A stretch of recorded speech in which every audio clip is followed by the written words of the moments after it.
Hey guys, tonight we're diving into one of the most awkward, tangled, and flat-out uncomfortable parts of history. Sex in the Middle Ages. Yeah, that thing you're thinking of right now. Imagine it in a world where everyone smells like onions and wet wool, where almost nobody bathes, and the most powerful institution in your life says desire is a one-way ticket to eternal roasting. And yet, people still did it. All the time. Shocking, I know. You probably won't survive this. Seriously, if you lived in medieval Europe, odds are high you'd die from something stupid long before you got to enjoy much romance. Infection from a stubbed toe?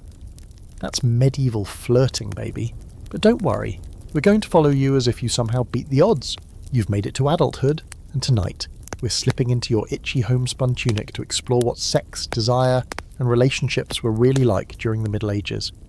So before you get comfortable, take a moment to like the video and subscribe, but only if you genuinely enjoy what I do here. Helps more than you know. Also, drop your city and what time you're listening. I want to know who's out there, wrapped in blankets at 2:17 AM, drifting into this historical fever dream with me. Now dim the lights, maybe turn on a fan for that soft background hum, and let's ease into tonight's journey together. You're born into a world where almost every conversation about your body, your urges, your love life, your very thoughts, is wrapped in shame. It's the 1200s, the church, in full swing with all its might and mystery, has carved out your moral compass before you could speak. Lust? That's a sin. Pleasure? Suspicious at best. Touching yourself? Straight up gateway to hellfire. And yet, ironically, they can't shut up about it. Monks are penning long, weirdly detailed sermons about how not to do things, which sounds a lot like someone trying really hard not to think about them. You're told that your body is a vessel of sin, a constant temptation to others. You don't need to dress provocatively to be a problem, just existing is enough. For women especially, the mere act of breathing could lead a man astray apparently. Eve ruined everything, remember? And you, poor inheritor of her womb, carry the blame like a permanent scarlet letter. You learn early that desire, yours or someone else's, is dangerous. Let's say you're a peasant. The message reaches you loud and clear every Sunday in church. Sex is for procreation only, no exceptions. Missionary undercovers, ideally thinking about Jesus. Any deviation? You're risking your soul. Want to have fun? Too bad. Want to try anything new? Absolutely not. Want to, I don't know, be intimate with someone you actually like? Hilarious. But here's the catch. People are still doing it. A lot. The church may own your afterlife, but your hormones belong to nature. The contradiction between doctrine and desire is so extreme it borders on comedy. One medieval priest, Peter Damian, goes on and on in graphic detail about all the sinful things people shouldn't do, and you have to wonder if he's writing a warning or a wish list. Is that scroll smoking? It's also important to realise that the church doesn't even agree with itself half the time. You've got canon law, bishops' decrees, local custom, and a rotating cast of moralists trying to outpious each other. There's a list of when you can't have sex that includes Lent, Advent, Fridays, Sundays, feast days, fast days, days before receiving communion, during pregnancy, while breastfeeding, and for a while after childbirth. Quick math, that's like 200 plus days per year where sex is considered a no-go. Hope you enjoy talking about crops instead. And then there's confession. If you're a good Christian, you're supposed to tell your local priest everything, including what you and your spouse, or let's be honest, your not spouse, got up to in the barn last week. The priest's job? Judge it, hand out penance, maybe mutter something vague about eternal damnation. And the weird part? These confessions were recorded in handbooks with incredibly specific sins listed as examples. Like, very specific. It's oddly revealing and more than a little disturbing. Now, let's take a detour into the fringe, the flagellants. These are the folks who believe that the best way to cleanse their sins was by physically punishing themselves, whipping their own backs in public processions, often naked. They thought desire could be beaten out of the body, literally. During plague years, the flagellants were everywhere, marching shirtless and bleeding through the streets, chanting prayers while trying not to catch the Black Death. Or lust. Hard to say which scared them more. Meanwhile, in scholarly circles, debates are brewing. Theologians argue about whether pleasure in sex is always sinful, or only when it's intentional. Can you have sex and not enjoy it? Should you? Is pleasure a byproduct or a poison? Thomas Aquinas leans toward meh, fine if you're married and trying to make a baby, while others think even that's too generous. The problem of pleasure becomes a major headache for men in robes who probably need hobbies. But let's shift to you again. You're a real person, not a monk with an ink-stained finger. You live in a village with dirt floors, pigs underfoot, and rumours swirling every time someone walks home late from the alehouse. You hear the sermons, you pray, you try to be good. But one night you and someone, maybe your betrothed, maybe a friend, maybe just someone who smells better than usual, find yourselves in a quiet field. The stars are out. It's cold, but you're warm. And for a moment, all that guilt evaporates. There's just skin, breath, curiosity. And then, as you're buttoning up your scratchy tunic afterward, the shame crashes back like a falling stone wall. Welcome to the Middle Ages. You wake up to the sound of chickens scratching around under your bed. The mattress, if you can even call it that, is stuffed with straw and smells faintly like mildew, sheep sweat, and your older brother. He's snoring next to you, because yes, you share a sleeping space. Your parents are on the other side of the room behind a thin curtain. They're probably awake already, mumbling about crops or taxes or the fact that your sister keeps sneaking off at night. This is your world. You're 14, and it's time to get married. You know the person you're marrying, sort of. You've seen them at the well. Maybe you've exchanged a few awkward glances. And yeah, there's a good chance you're related. But don't overthink it. That's how most marriages happen in your village. It keeps the land in the family, and the church signs off as long as the bloodlines don't overlap too closely. Marriage, in your case, is less about love and more about alliances, economics, and survival. You're not marrying because you found your soulmate. You're marrying because your parents and their parents made a deal, possibly when you were still teething. Romantic, right? If you're lucky, your future spouse has both eyebrows and most of their teeth. If you're really lucky, they don't smell like pickled herring. There's a big feast the night before the wedding. You eat boiled cabbage, drink sour ale, and try not to look terrified. The next morning you're paraded into the church and made to swear oaths you only half understand. The priest drones on in Latin, and the whole thing feels more like a livestock trade than a celebration. Still, people are smiling and clapping. You're now someone's spouse. That night you're expected to consummate the marriage. And here's the weirdest part. Sometimes someone, like your mother or a village elder, is watching to make sure it happens. Not for pleasure, obviously, but to witness it. There are actual written records from noble households where servants stand by and listen at the door, or even lift the bed covers afterward to inspect the sheets. If there's blood, they cheer. If there's not, questions start flying because yes, your virginity is everyone's business. Especially if you're a girl. The value of your entire existence up to this point has basically hinged on the condition of your hymen, a tiny ring of tissue that people somehow believe can definitively prove whether or not you've had sex. Newsflash, it can't. But that doesn't stop anyone from obsessing over it. If you're a noble woman, your virginity is a political asset. Marrying you off is like moving a chess piece across the map, and whether or not your body has been tampered with can affect alliances between kingdoms.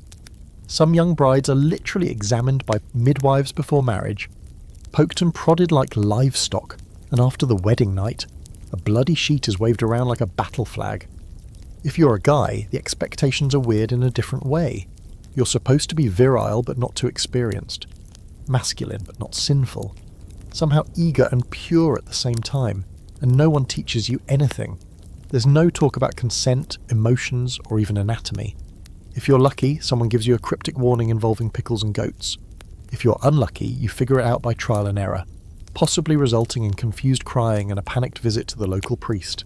Speaking of which, the priest doesn't have great advice. He'll probably tell you that sex is only okay if it's between married people and only if you're trying to make a baby. Anything else, even thinking about doing it a different way, is a sin. Oral sex, unnatural, rear entry, hell-worthy, doing it on a Wednesday, don't even think about it. There's also the not-so-small issue of fertility. If you're a woman, you're expected to start popping out kids immediately. Your value as a wife rises with every son you bear. No pressure. Miscarriages, stillbirths, and death during childbirth are common, but people don't talk about it. If you can't have kids, it's your fault. If your husband can't perform, also your fault. That's just how it goes. And then there's the fringe stuff again. You hear stories about couples who take fertility into their own hands, literally. Folk remedies abound. Drink boiled rabbit guts. Wear a necklace made of teeth. Lie with your head facing north and a toad under the bed. Some couples sneak off to wise women, midwives with herbal knowledge that's as feared as it is respected. They mix up brews to make conception more likely, or less, depending on who's asking. Of course, if the church finds out about any of this, things get messy fast. Herbal contraception, heresy. Midwives, dangerous. Anything that gives women even a sliver of control over their own bodies is deeply suspect. But people still do it, because people are people, and desperation makes excellent students. Scholars, meanwhile, are starting to argue over how natural sex actually is. Is it a divine command or a base animal urge? Some think it's a necessary evil. Others try to reconcile the act with Christian theology, bending scripture into strange new shapes. One theologian even claims that Adam and Eve had sex in paradise, but without lust. Just calm, joyless productivity, which sounds horrifying. You try to stay on the right side of the rules, but it's hard when no one actually explains them. One minute you're told to obey your husband, the next you're warned not to tempt him. You're expected to be modest and silent, but also available and fertile. Love songs and poems start to circulate, courtly, chaste yearning, but none of that matches the reality of your wedding night, where you're awkwardly undressing in a cold room while someone's goat bleats outside the window. And through it all, the pressure to keep things going the way they're supposed to never lets up. Whether you're a peasant scraping by on boiled turnips or a noble sipping spiced wine under a canopy bed, your sexuality is never fully your own. It's managed. Controlled. Weighed against sin and social order like it's a dangerous substance in the wrong hands. Still, beneath the rules and rituals, people find ways to be human. You hear laughter from a couple down the road, you catch a wink from someone at the harvest dance. Maybe you steal a kiss in the dark and feel the rush of something real, something electric. You don't have the words for it, but it pulses under everything. Desire, confusion, hope. You're married now, you're 14, and your life is just beginning. The thing no one really warned you about, probably because no one talks about it out loud, is that privacy in the Middle Ages basically doesn't exist. You and your new spouse are now sharing a bed. That sounds cozy, right? Until you remember that it's the only bed in the house and you're sharing the house with half your family, 3 goats, a pile of root vegetables, and possibly a cousin who just won't move out. The idea of a bedroom as a private sacred space for intimacy hasn't really caught on yet. In most peasant homes, it's a one-room affair. A central fire pit smokes in the middle. Your parents snore 3 feet away and the walls are made of wattle and daub, basically glorified sticks and mud. They don't keep out sound, or smell, or judgment. So how does anyone get down to business in a world like this? Strategically, quietly. Sometimes, even during daylight hours when the rest of the house is out working in the fields. You learn to listen for footsteps and to make it quick. You figure out which floorboards creak. Maybe, if you're really lucky, your family owns a little alcove off the main room, or a bed with heavy curtains. If not, well, the pigs under the floorboards have heard it all before. Nobles, at least, have options. If you're part of the landed elite, your chamber is larger, with an actual door that locks, or at least a very heavy wooden latch. Your bed might even have fabric hangings designed both to hold in warmth and keep out the prying eyes of servants, attendants, and various extended family members. But don't get too excited. Those same attendants often sleep in the chamber with you. Some even sleep at the foot of the bed. You lie there half covered in fur blankets, while your body servant snores gently from the hearth. Romantic, but this lack of privacy doesn't mean people are less interested in sex. If anything, it becomes a shared secret. You develop signals, patterns, late-night whispers. That creaky floorboards becomes part of the foreplay. You come to accept that intimacy in this world is something borrowed, never fully owned. There are, of course, designated spaces for intimacy, if you're creative. Haylofts, bathhouses, churchyards, believe it or not, though technically that's a big no-no. But it happens. The medieval world is surprisingly full of semi-public spots where people sneak away to find a little stolen time together. There are even bawdy tales told in taverns about who did what behind which millstone. Everyone pretends to be shocked. No one actually is, and still, the church is watching. Not literally, unless your village priest is the nosy type, but you feel it. That sense of being observed, judged, measured. There are saints who supposedly never even looked at the opposite sex. Martyrs who died rather than succumb to temptation. You, meanwhile, are just trying not to wake your father-in-law.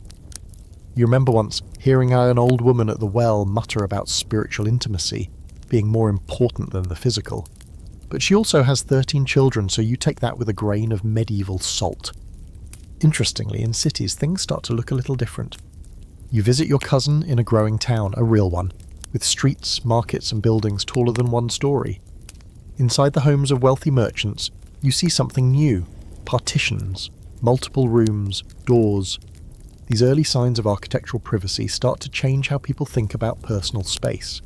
Suddenly, it becomes possible, at least for the wealthy, to choose who sees you and when. This shift is slow, but it's real. In time, privacy becomes a status symbol. To have a room where you can be alone with your thoughts, your books, your lover, that's the future. But right now, in the 1300s, you're lucky if the straw in your mattress isn't crawling with bugs. And yet, despite all the physical closeness, there's a strange emotional distance in some marriages, especially those arranged purely for alliance or property. You might lie shoulder to shoulder with someone night after night and still not really know them. Sex becomes routine, a duty performed under pressure to conceive. Pleasure, if it happens, is accidental. Unless, of course, you take matters into your own hands. You've heard whispers, every village has them, about people who explore their own bodies, in secret. Sometimes with the help of carved wooden objects or herbal oils passed down in coded recipes. These practices are rarely talked about in public, but they exist, often shared between women in whispers or among men behind stable doors. The church frowns naturally. Masturbation is considered a grave sin, worse if done with imagination. But sin or not, people are curious. One oddity you come across is the belief that sleeping with your spouse too often can weaken the body, especially the man's. Some medical texts from the time claim that too much ejaculation dries out the brain, causes melancholy, or even makes you go blind. So there's your excuse for taking a nap instead. On the fringes, medieval medical scholars debate this endlessly. Is sex a necessary release or a drain on vital energy? Should it be regulated like diet and exercise? Some even recommend a specific rhythm. Once a week if you're young and healthy, less if you're frail or over 40, which, by the way, is basically ancient. But for most people it just comes down to this. Can you find a quiet moment? Can you trust your partner not to tell the village gossip? Can you avoid the wandering eye of the priest? If yes, then congratulations. You've just managed intimacy in the Middle Ages. And even though it's awkward, rushed, maybe even a little laughable at times, it's still human. You roll over in the night and touch the hand of someone who, for better or worse, is sharing this little wooden box of a life with you. The pigs grunt below, your uncle snores. But in this tiny, cramped, loud world, you find a flicker of something private, something real. The irony, of course, is that in a world where privacy is almost impossible, people still crave it, still fight for it, still find it, even in 5 stolen minutes behind a haystack or under a threadbare blanket. That desire for space, for silence, for closeness without an audience might be the most enduring thing of all. You fall asleep listening to the rhythmic crackle of the fire, the breathing of your new spouse beside you, and the muffled complaints of your brother in the corner.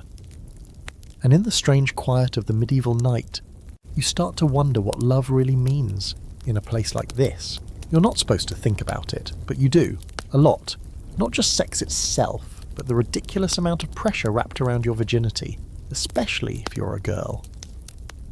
From the day your body started changing, everyone's been watching you like a prize sheep, and not because they care how you feel. It's about property, purity, inheritance, reputation, and whether or not your body has been spoiled by someone who didn't have a priest's blessing. If you're a boy, the double standard is laughably clear. You're not supposed to mess around before marriage either, but let's be honest, no one's measuring your virtue. There's no bloody sheet test for you, no symbolic white dress, no village midwife giving you side-eye every time you smile at someone. Your mistakes are written in dirt. Theirs are etched in soul, moments in stone. It starts early. As a child, you're taught that your virginity is your most valuable possession. Not your voice, not your thoughts, not even your health, just that thin membrane somewhere inside your body that may or may not be there to begin with. You're warned that dancing too hard could ruin it. Riding a horse could break it. Even climbing trees is considered risky business. Basically, you're supposed to live like a glass vase until someone decides to smash it legally. And when that moment comes, on your wedding night, there's a whole ritual about it. For some, it's celebratory. The family waits outside the chamber, laughing and drinking, like it's the world's most awkward baby shower. In some cases, there's that infamous display of the bloodstained sheet, hoisted like a victory flag. If the sheet's clean, things get complicated. Accusations, shouting, maybe even an annulment. You find out later that people have faked these signs to avoid scandal. Animal blood, scraped knees, even a carefully placed cut. Anything to create the appearance of proof. Because truthfully, the science is flaky and the pressure is unbearable. Some women never bleed at all, and some bleed after they've already had sex, and the whole thing's more folklore than biology. But that doesn't stop the rumours, or the ruined reputations, and here's the fringe twist. Some cultures in medieval Europe actually celebrated virginity to an extreme.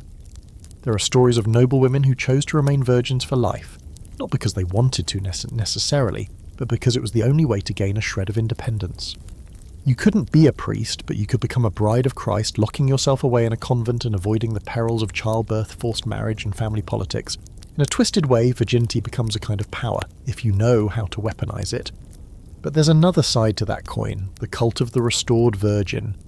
You hear whispers about women who, after a little premarital mischief, try to reclaim their status through bizarre and risky means. Some wash with wine and herbs, hoping to tighten things up. Others visit midwives who perform questionable procedures. And yes, the medieval world being what it is, there are prayers for this too, divine revirginization, the ultimate celestial do-over. Meanwhile, scholars are torn. Some theologians argue that virginity is holier than marriage. Others say marriage is better because it helps people avoid sin and expose sin. The debate gets so detailed that entire books are written comparing virgins, widows, and whole married women like there are Pokemon cards. The virgin is seen as pure, the married woman as useful, and the widow, well, she's suspicious unless she keeps her hands folded and her head down. Even more strange is how virginity becomes a kind of mystical symbol. Saints are celebrated for guarding it like a sacred relic. St. Agnes, martyred at 13, supposedly refused to marry because she was already betrothed to Christ. Her story is told over and over to girls your age, as if dying violently for chastity is something to aspire to. No one tells you what happened to her body afterward, or the more troubling implications of celebrating a child's death for the sake of purity. And yet the expectations persist. You're expected to go from untouched to obedient wife in the span of the single night. No guidebook, no conversation, just a steep emotional cliff, and you're tossed off it with nothing but a prayer and a pile of social pressure. What makes it more confusing is that everyone around you acts like this system is perfectly normal. You see friends shamed for rumours, girls sent to live with distant relatives after secret pregnancies, boys quietly disappearing after getting the wrong person in trouble. And still, no one talks about it directly.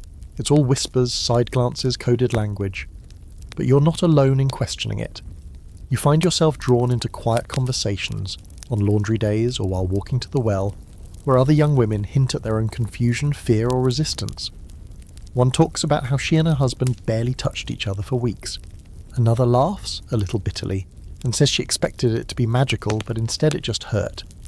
You learn slowly that everyone is pretending, even the confident ones. Even the ones who seem to know what they're doing. The whole village is like one massive stage play where everyone's ad-libbing their way through shame and expectation. And the saddest part, you realise that no one ever asks what you want. Not your parents, not your priest, not your husband. Want doesn't factor in. You're either a virgin or you're not. You're either worthy or ruined. One night, lying in your shared bed, you stare at the ceiling and wonder what it would feel like to live in a world where your body wasn't a battlefield, where your worth wasn't pinned to something invisible, unprovable, and out of your control, where desire wasn't something to fear but something to explore, to understand. But that world isn't here yet. For now, you keep your head down, you stay quiet, you perform your role. Because in the Middle Ages, virginity isn't just a physical state, it's a currency. And whether you like it or not, everyone around you is keeping score. Still, in the back of your mind, the questions keep growing. Maybe someday you'll find the answers. You've heard the rumours since you were a child. Stories whispered behind hands, muttered at the market, or snuck into cautionary sermons from the pulpit. Monks, those holy men who are supposed to renounce the flesh, live in silence and contemplate the divine, they are not always as chaste as they claim. And one day you find out for yourself because you spend a week at the local monastery. Just long enough to realise that under the robes and chants and prayers, there's something a little more human going on. It starts innocently. You're delivering eggs, a gift from your village, and Brother Anselm meets you at the gate. He's soft-spoken, with kind eyes and a face that seems permanently flushed, either from humility or embarrassment. He thanks you, blesses you, and you're just about to leave when he asks if you'd like to see the scriptorium. Curious, and eager for a break from your chores, you agree. Inside it smells like wax and ink and something warm and dusty. Monks sit hunched over parchment, scratching out Latin verses, their quills whispering secrets to the page. You expect reverence. Instead, you catch one of them doodling a naked woman in the margins. Just a quick sketch, maybe a joke, but you see it, and he sees you seeing it, and instead of looking ashamed, he smirks. That's your first clue. Over the next few days, you start noticing other things, strange sounds at night. Laughter where there should be jocolence. 2 monks lingering too long in the garden, eyes locked in something more than Holy Communion. And once, in the orchard, you spot a brother walking briskly from the woods, red-faced, adjusting his robe. Nothing is said. Nothing needs to be said. You realise that even in this sacred place, especially in this sacred place, the rules don't quite match the reality. The idea that monks lived lives of perfect celibacy is more myth than truth. Sure, some took their vows seriously, retreating into solitude and scripture, but others, not so much. In fact, many monastic orders kept extensive records of misbehaviour. There are centuries worth of documents listing offences like laying with a woman, touching oneself in an unclean way, or impure dreams. Some monks were punished, some were quietly transferred, a few even moved up the ranks regardless. And the hypocrisy doesn't stop at the monastery walls. Priests, bishops, even bound popes were caught in scandals involving secret lovers, illegitimate children, and hidden affairs. Pope Alexander VI had several children and threw lavish parties that would make your village blushingly scandalised. Yet the same church that told you sex outside marriage would damn your soul never really cleaned its own house. Back at your monastery, Brother Anselm seems lonely. One evening, as the sun melts behind the hills, he invites you to help prepare wax for candles. You sit side by side, the warm smell of honey filling the air. He talks about his life before the monastery, a family, a heartbreak, decision made in grief. His eyes are far away, his voice quiet. He never touches you. But there's a tension in the air, something unspoken. A yearning, maybe, or a memory. And it hits you that renouncing desire doesn't erase it. It just buries it, where it festers, grows strange, quiet, sometimes dangerous to us. And it's not just monks. Nuns too have stories. You've heard of convents where women fell in love, with each other, or with visiting priests, or with men who delivered flour through the back gate. There are love poems written by cloistered women, hidden in prayer books. Some are shy and subtle, others are not. Desire always finds a crack to slip through, no matter how thick the walls. There's a darker side to this too. Not all monastery stories are whispered romances or naughty doodles. Some involve coercion, abuse, or manipulation cloaked in authority. You learn with growing discomfort that celibacy doesn't always mean safety. In some cases, it just means secrecy. Meanwhile, theologians argue about whether monks who break their vows should be excommunicated, flogged, reassigned, or forgiven. Some say a single sinful thought is as bad as the act itself. Others insist that temptation is human, that resisting it is what counts. Either way, monasteries remain paradoxical places, sanctuaries of peace that sometimes shelter very unpeaceful behaviour. One fringe belief you hear about comes from a breakaway group of mystics who claim that true holiness requires experiencing desire and then transcending it, that sexual energy is divine, and suppressing it too tightly causes spiritual sickness. These people, mostly women, some men, live on the edge of religious respectability.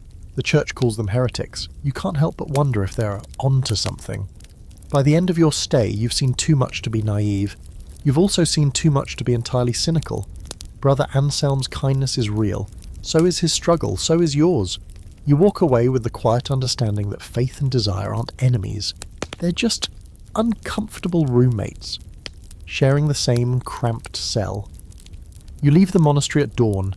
Mist curls around your boots as you walk home, the bell tolling softly behind you, and as you step back onto the muddy road of your village life, you carry something new, not scandal, not shock, but a deeper, more complicated awareness of the world. one where saints sometimes stumble, where desire wears a robe, and where silence often hides far more than just devotion. You're not sure what you expected courtship to feel like, but it definitely wasn't this.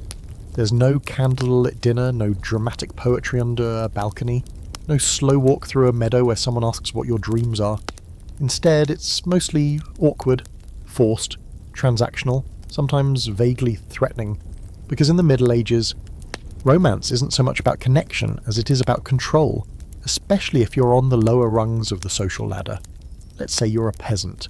Your options are limited to whoever lives within a day's walk and isn't already married, related to you, or under oath to God. That narrows things down. There's no swiping, no letters, no flirting by candlelight. If someone likes you, they might pull your braid, spill ale on your foot, or suddenly appear behind you in the barn like some medieval version of a jump scare. Charming. Still, there are rituals, small things. On feast days, you notice certain people looking at you longer than usual. At dances, someone might pull you into a spin that lasts a little too long. During harvest, a boy offers you the less mouldy apple from the communal pile. It's not exactly romance, but it's something. You hear stories from the older women, some nostalgic, some bitter. Your father courted me by walking 2 miles with a piglet over his shoulder, one says. It was raining. Another rolls her eyes. Mine just showed up at the door with his uncle and said, "We've arranged it. That was the whole courtship." They laugh, but the undertone is clear. Affection is optional. Agreements are binding. If you're in the nobility, it's even stranger. You're barely involved in the decision.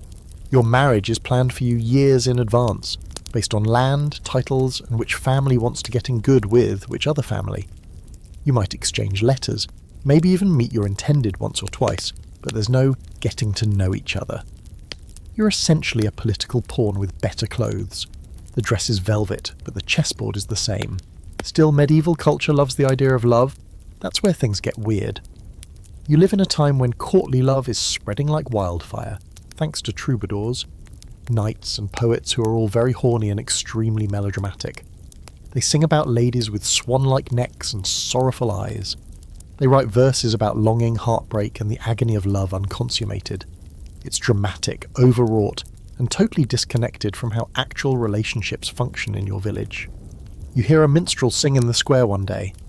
The song is about a knight who falls in love with a noble lady and spends 7 years doing noble deeds just to earn a kiss on the hand. Everyone swoons. Then they go home and yell at their spouse for not turning the cheese properly.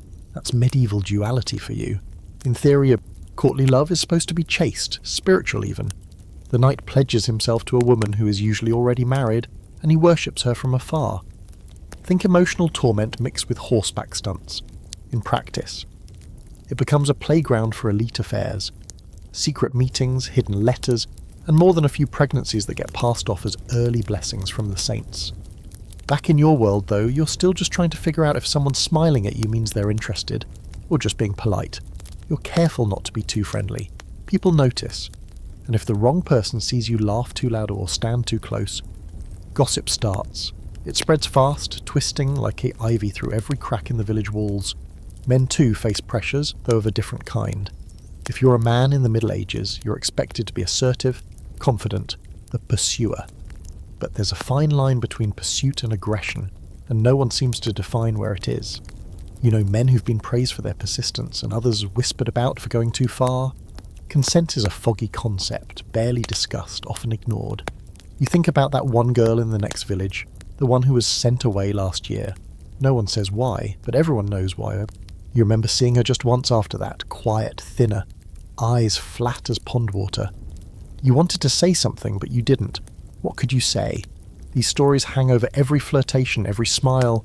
There's no word for it, but you feel it. The weight. The rules that change depending on who's watching, and yet, people still fall in love. Not just lust, though that too, but real, strange, unexpected love. A baker and a widow who laugh together in the market. A young shepherd who waits just a little longer at the well every morning to carry someone's bucket. A merchant's daughter who trades scraps of wool for secret notes from a tailor's apprentice. The system is rigid, but love slips through the cracks like sunlight through shutters.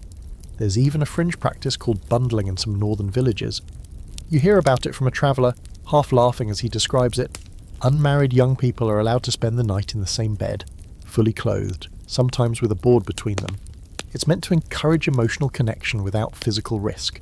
But let's be honest, people find ways around the board, or under it, or they quietly remove it when no one's looking. Of course, the church is deeply suspicious of any unsupervised intimacy. Preachers go on about modesty, temptation, and eternal fire.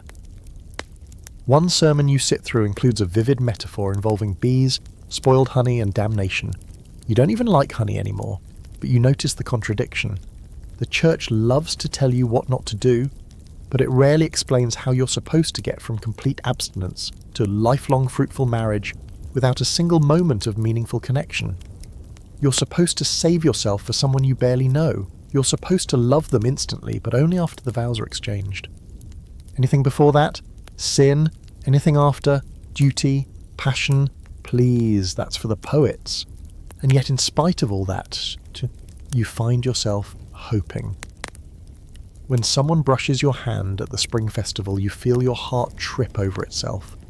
When someone smiles at you with too much intensity, you carry the image in your mind for days. You crave connection, not just a body, but a soul to match your own, someone to whisper to in the dark, to laugh with when the pigs knock over the cheese barrel again. You don't know what it's called. Maybe it doesn't have a name yet, but you want it. Even here, in this world of deals and dowries, chores and chastity, you believe, just a little, that love is possible. So you've made it this far. Awkward courting dances, cryptic glances, maybe even a half-secret kiss behind the bakehouse. And now comes the part nobody really explains, consent, or rather, the total absence of any clear framework for it. You try to figure it out, piecing together a morality built from sermons, gossip, folk wisdom, and raw instinct. But in the Middle Ages, the question of whether someone wants something isn't often part of the conversation. It's assumed, overridden, or simply ignored. Let's say you're a woman. Once you're married, your body legally belongs to your husband. That's not poetic license, that's the actual law. Refuse him, and technically you're the one in the wrong. Marital rape, as a concept, doesn't exist. Theologians of the time debate all sorts of obscure things, how many angels fit on the head of a pin, whether pleasure in sex is a venial sin or mortal, but they don't debate whether a wife has the right to say no. She doesn't. Not according to the law books, not according to the clergy. You might think, surely that's just theory. But no. There are court records that show women pleading for help, claiming abuse, begging for separation, and being sent back to their husbands with a gentle reminder to obey. A few are granted bedroom separation, but only if they can prove things have become absolutely unbearable. Otherwise, it's just part of the marriage contract. Food, shelter, sex on demand, love optional. If you're a man, your situation is different, but not exactly clear-cut. If you pursue someone unmarried and they say no, that depends. If they're from a lower class and you're higher up, you might get away with a warning or nothing at all. If they're a noble's daughter and you're a peasant, you might end up in the stocks or worse. Consent is enforced only when power demands it. And then there are the grey areas, relationships where one person has power, money, land, titles, and the other doesn't. A lord and his serving maid, a priest and a parishioner, a merchant and his apprentice's daughter. These are not even framed as questions of consent. They're just stories everyone knows but no one challenges. You've heard one of those stories, everyone has. There's a girl in a nearby village, 16 maybe, who worked in the manor kitchen. One night she was called up to the main house, and by morning she'd been gifted a basket of bread and sent home. Her mother said nothing. Her father scowled and drank more heavily than usual. Within the year, she was married off to a man twice her age and no one mentioned the incident again. Not all cases are so veiled. There are places where bride capture is still practiced, especially in rural or border regions.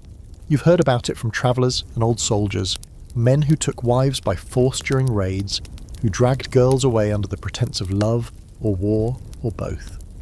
Sometimes the marriage is later blessed by the church, sometimes it's just what happened. And yes, there are stories where women resist, where they fight back, sometimes literally biting, clawing, and screaming, other times with subtler weapons, gossip, silence, poison. But resistance doesn't guarantee protection. Too often, it just makes the punishment harsher. In one famous legal case, a woman accused a monk of assault. She described the event in brutal detail, naming time, place, circumstance. The court ruled that she must have enjoyed it because she didn't cry out loudly enough. The monk walked free. The woman was punished for lying. Her name was removed from the records. His was preserved in the monastery's annals as blessed among brothers. But consent isn't just a legal or social issue, it's also a spiritual one. You're taught, from your earliest days, that your body isn't really yours. It belongs to God, or to your husband, or to the future children you're meant to bear. Your own wants are dangerous, your own desires suspect. You learn to police yourself before anyone else can.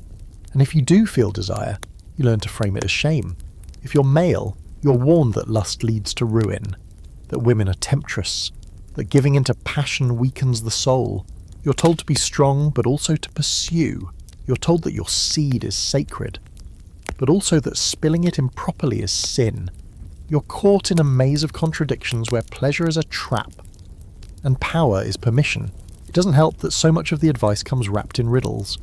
You've read handbooks written by monks who clearly haven't touched a woman in decades, if ever, describing how to maintain purity by sleeping on cold stones or whipping yourself with the nettles. That's not exactly practical information when you're 9 and trying to figure out how to respect someone while your heart's about to explode from just seeing their ankle. Some fringe thinkers start to push back. A few heretical groups insist that love must be mutual, that true union requires spiritual as well as bodily consent. They're small, radical, and often hunted by the church, but their ideas are contagious. You meet a woman once, part of a travelling sect, who says, "What God joins must also be chosen freely, or it's not holy at all." You think about that for weeks, and somewhere quietly things begin to change. In certain cities, among certain guilds, young men and women start writing love letters, real ones, not dictated by family or arranged through intermediaries. A few couples even elope. It's rare, scandalous, romantic, dangerous too, but it's a sign. The first tremor of a future where saying yes might actually mean something, and where saying no might be allowed. For now, though, you navigate the rules as best you can. You ask permission, not because society tells you to, but because you know what it feels like to be cornered. You watch for body language, you pay attention to silences, you try to create a space where someone can answer honestly, not just obediently. Because somewhere, deep inside, you've realised that what's given under fear isn't real, that love without consent isn't love, it's power. And you're tired of living in a world where power always gets the last word. So tonight, lying beside someone you maybe love, or maybe don't quite know yet, you reach out gently, and when they say yes, it's soft, sure, without pressure. And in that moment, surrounded by the heavy weight of centuries of silence, you feel something new, choice. You've always known that certain kinds of love are whispered about, never named, that some people walk a little differently through the village, smile a little longer at the wrong gender, or simply don't fit into the tidy categories everyone pretends are natural and unchanging. You just didn't realise how many of them there were. How many people like that live quietly, invisibly, navigating a world that doesn't have a name for them, beyond sin, suspicion, or scandal. It starts small. Maybe you notice 2 women who always sit next to each other in church, closer than is necessary. Or a man who never marries, though he's well past the age and has all the means. You've heard the terms people use when they think no one is listening. Sodomite, invert, unnatural, but you've also seen the tenderness. There's way 2 hands brush in passing, the flicker of shared looks that say more than words ever could. In the Middle Ages, there isn't really a category called LGBTQ+. There are no flags, no community centres, no TikToks explaining how to find your label, but that doesn't mean those people don't exist. They do, they always have.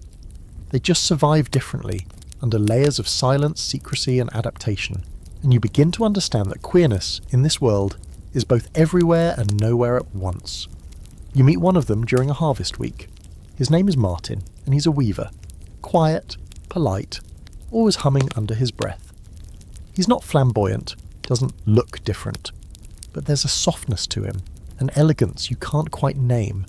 One night, after too much cider, he admits, haltingly, that he prefers the company of men.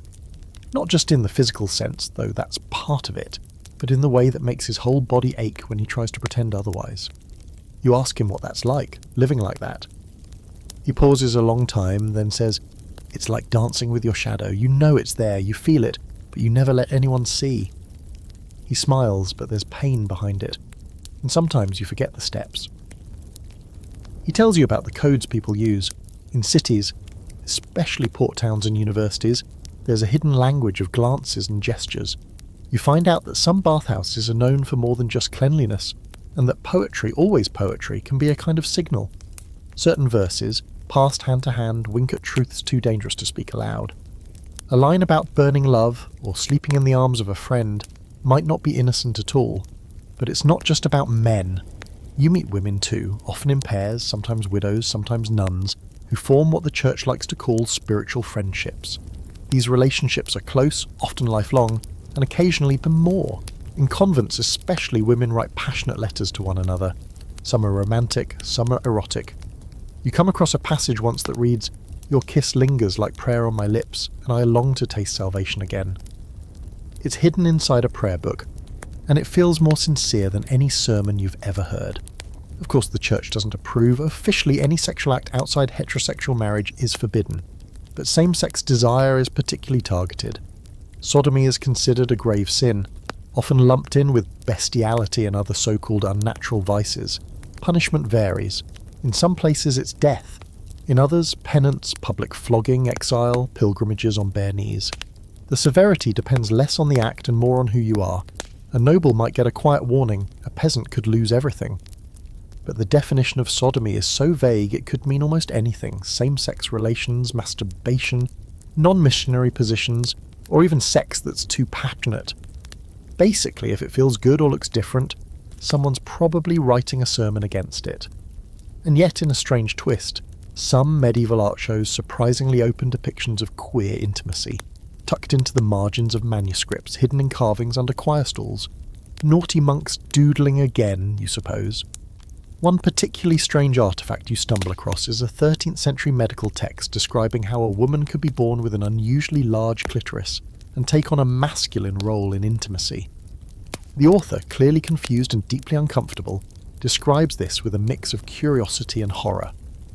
But between the lines, you catch a glimmer of something real, something that doesn't fit in the box but clearly existed. There's a scholarly debate growing too, quietly, cautiously, about whether these relationships are always sinful or if some are simply misunderstood. One fringe theologian, writing under a pseudonym, argues that same-sex love might be pure if it reflects divine affection, if it's platonic and selfless. But the church responds with a list of new prohibitions just to make sure everyone knows. Love that strays from the norm is dangerous. You find that reaction telling. It's not just the sex they fear, it's the freedom. The idea that someone might live outside the prescribed roles and still be whole, still be happy, still find meaning. In some parts of the world, gender itself is more fluid than you've been led to believe. In certain guilds or households, people live as the opposite sex for years, sometimes out of necessity, sometimes by choice. You hear about a female soldier who dressed as a man to fight in battle, then kept living that way long after the war ended. Was she trans? Was she escaping the restrictions of womanhood? The language doesn't exist, but the reality does. Some are caught, imprisoned, branded. Others live quietly to old age, their secret known only to a few, and some are even canonized in local legends, not for their gender identity, but for their bravery, their piety, their skill. History forgets the parts that don't fit the mould, or edits them until they do. And yet, despite the fear, despite the risk, queer people exist, laughing, loving, making art, making bread, making each other feel like they belong. You start to see them everywhere now. Not because they're suddenly appearing, but because you've learned how to look. And once you start looking, it's impossible to unsee the quiet rebellion stitched into the edges of every holy book and hayloft. You think back to Martin, the weaver. You remember how carefully he spoke, how he smiled without showing teeth. You hope he finds someone who doesn't just understand him, but chooses him. Out loud, without fear. And you wonder if someday, maybe not in your lifetime, but in someone's, there will be a world where that shadow he's dancing with finally steps into the light. The building looks plain from the outside, just another timber frame structure squeezed between the blacksmith and the tanner. But the air around it smells less like iron or leather, and more like something sweet, musky, almost floral. The shutters are closed, the front door is painted red, just subtly enough that it might not mean anything, but it does. You've heard about this place since you were old enough to ask why certain men walk down that street at night and never come back quite the same. It's a brothel, a legal one. Welcome to one of the most openly regulated and deeply conflicted corners of medieval society. sex work. Yes, you heard right. In many towns, especially across Europe, brothels are not just tolerated. They're organised, taxed, and sometimes even owned by the city council. Because while the church is preaching purity and the nobility is planning dynastic marriages, regular people are out here trying to make a living, and that includes the women, and occasional men, who sell sex for coin. When you first step inside, it's warmer than you expected. Candlelight flickers against the beams overhead, and soft fabrics hang along the walls, turning rough timber into something almost elegant. A woman greets you, not shy, not seductive, just professional. She's maybe 30, confident, eyes sharp. She introduces herself as the madam. She's in charge here. She handles the money, enforces the rules, and makes sure no one forgets that yes, this place is respectable, at least within its own peculiar framework. The girls here aren't victims in chains, but they're not free either. Most of them ended up here because they had nowhere else to go. Orphans, widows, runaways. Some were forced by circumstance, others chose it. If choosing means the difference between starvation and surviving. The madam explains this without flinching. There's no romance in it, she says, but there's power, if you know how to hold it. You sit and watch the room come to life. A group of merchants arrives, already drunk. One tries to grope the serving girl. The madam snaps her fingers, and a large man appears from the hallway, calm, smiling, blocking the man's path with a meat hook of a hand. The message is clear: respect the rules, or leave with a limp. You're surprised by the order of the place. Everything is carefully run, bed linens washed, visits timed, payments recorded. There's a priest who comes once a week to make sure things are proper, whatever that means. Another irony: the church often allows and even profits from sex work in cities, so long as it's confined, contained, and taxed. Sin, but sin with a receipt. And outside these doors, hypocrisy as far as the eye can see. You've seen the same men who whisper condemnations from the pulpit slide into this brothel after dark, cloaks pulled low, faces turned from the moonlight.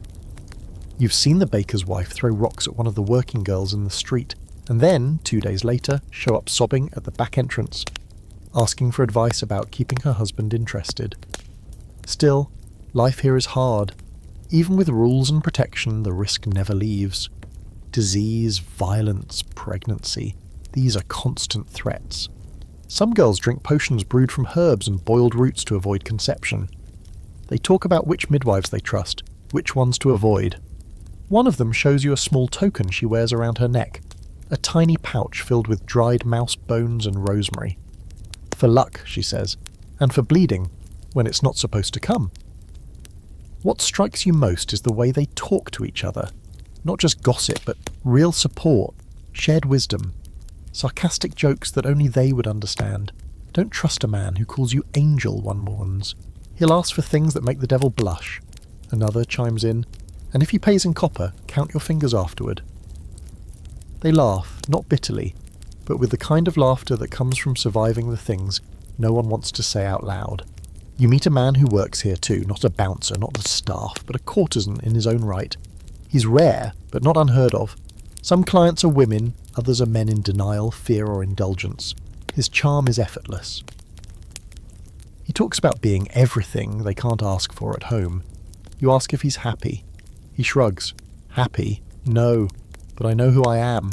That's worth something. There's a scholarly debate about all this, naturally. Some thinkers claim that brothels prevent worse crimes, that they're a necessary outlet for male desire. Others insist they encourage sin and degrade society. Few of these scholars, it must be said, have ever actually spoken to a sex worker. Fewer still have listened. You learn something unexpected. Some brothels function as informal schools of sexuality. Young nobles, especially boys, are sometimes sent here to learn how to please their wives. It's bizarre and ironic. Young men being trained by women whose opinions will never be asked again. But they teach anyway, because teaching is power, even if no one admits it. One night, after the crowd has gone and the doors are bolted, you sit with a girl no older than you. Her name is Ellen. She paints her lips with wine to make them redder. You ask her how she started. She doesn't cry, she doesn't glamorize it. I ran out of bread, she says. This place had bread. Then she adds, after a pause, and no one hits me here. It's the most damning praise you've ever heard. And then she says something you'll never forget. They call us sinners, but who do you think taught them how to touch someone kindly? You leave that night changed, not just from what you've seen, but from what you now understand. That sex work, for all its risks and compromises, is also a mirror. It reflects everything society hides about desire, shame, power and hypocrisy. It shows you how badly people need connection, and how easily they'll punish others for giving it. Outside, the streets are quiet. The red door closes behind you, and in the hush of the medieval night, you wonder who really holds the moral high ground, those who speak of virtue, or those who live in truth. You hear the whispers long before you see the flames, stories spreading through the village like smoke before the fire, someone caught doing something they shouldn't, someone seen where they shouldn't have been, someone accused. And in the Middle Ages, accused doesn't mean proven. It doesn't even mean suspected, really. It just means someone pointed a finger. That's enough. The rest is theatre. And if the story involves sex, especially the kind that feels unusual, unregulated, or, God forbid, pleasurable, then you're already halfway to being burned. The witch hunts haven't hit their fever pitch yet, not in the early medieval period, but the seeds are already there, and you can feel them growing. It starts subtly. Someone's cow stops giving milk. A baby is born with a twisted foot. A man wakes up with a strange rash in a very inconvenient place. These things happen, but when they happen near a woman who talks too freely, who walks alone, who's rumoured to know the wrong herbs, suspicion follows like a shadow. You watch it happen to a woman named Tilda. She lives just beyond the edge of your village, in a cottage cluttered with jars, feathers, bones, and bundles of dried plants that hang like silent bells from the rafters. She's always been kind to you. She gave you sage when your sister's cough wouldn't quit, and she once helped a goat give birth using only a prayer, a knife, and a piece of string. But last week someone found her by the river at night, collecting something from the bank, and now the whispers have turned sharp. The words come next. Witch, whore, temptress. All rolled together, like they mean the same thing. Tilda's crime isn't just that she knows things, it's that she knows things about sex. She can make you bleed when you need to, or not bleed when you mustn't. She knows which roots warm the body and which ones numb it. She knows how to help women who are with child when they don't want to be. This makes her powerful, and that makes her dangerous.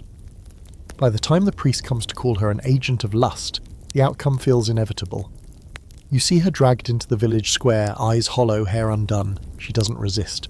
That's the most unsettling part. It's like she knew this was coming and had already mourned herself before they ever struck the first blow.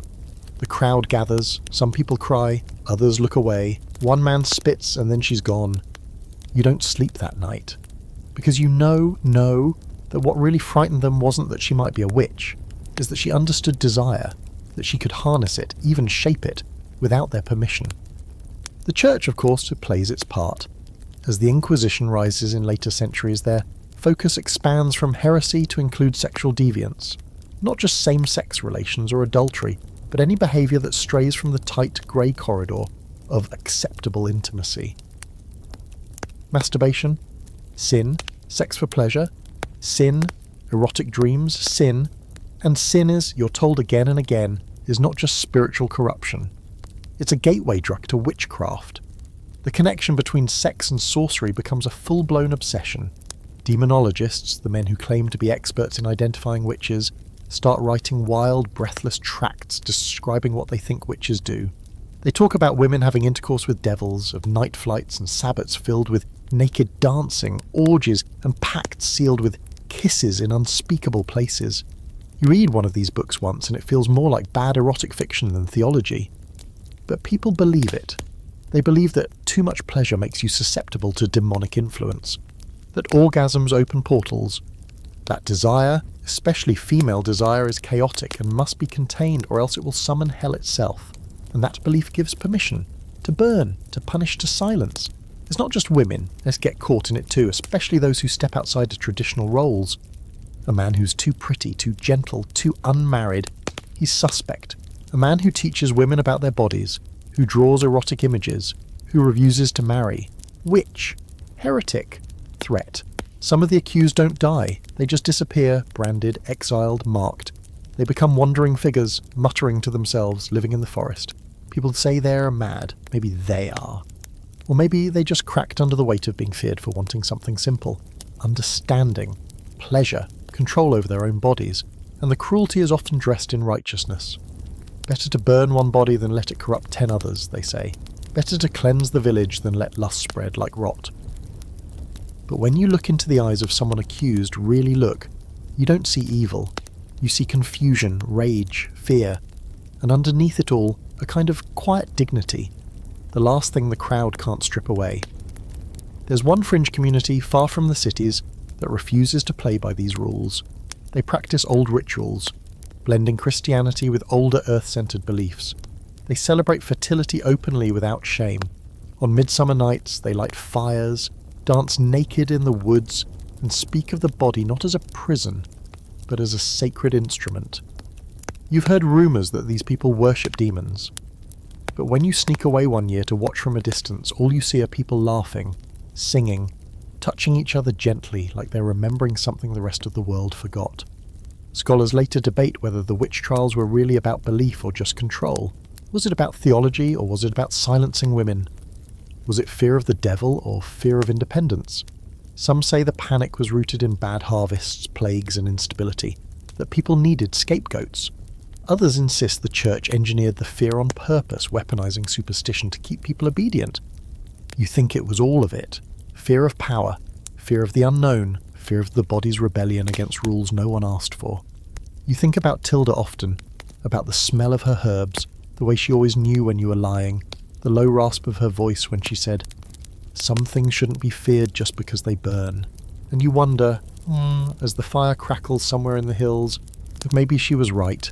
Maybe it's not the flame that's the danger, maybe it's the people holding the torches. You hear it before you see it, soft singing echoing faintly through the stone corridors like breath against cold glass. It's coming from the convent, tucked into the hills above the village.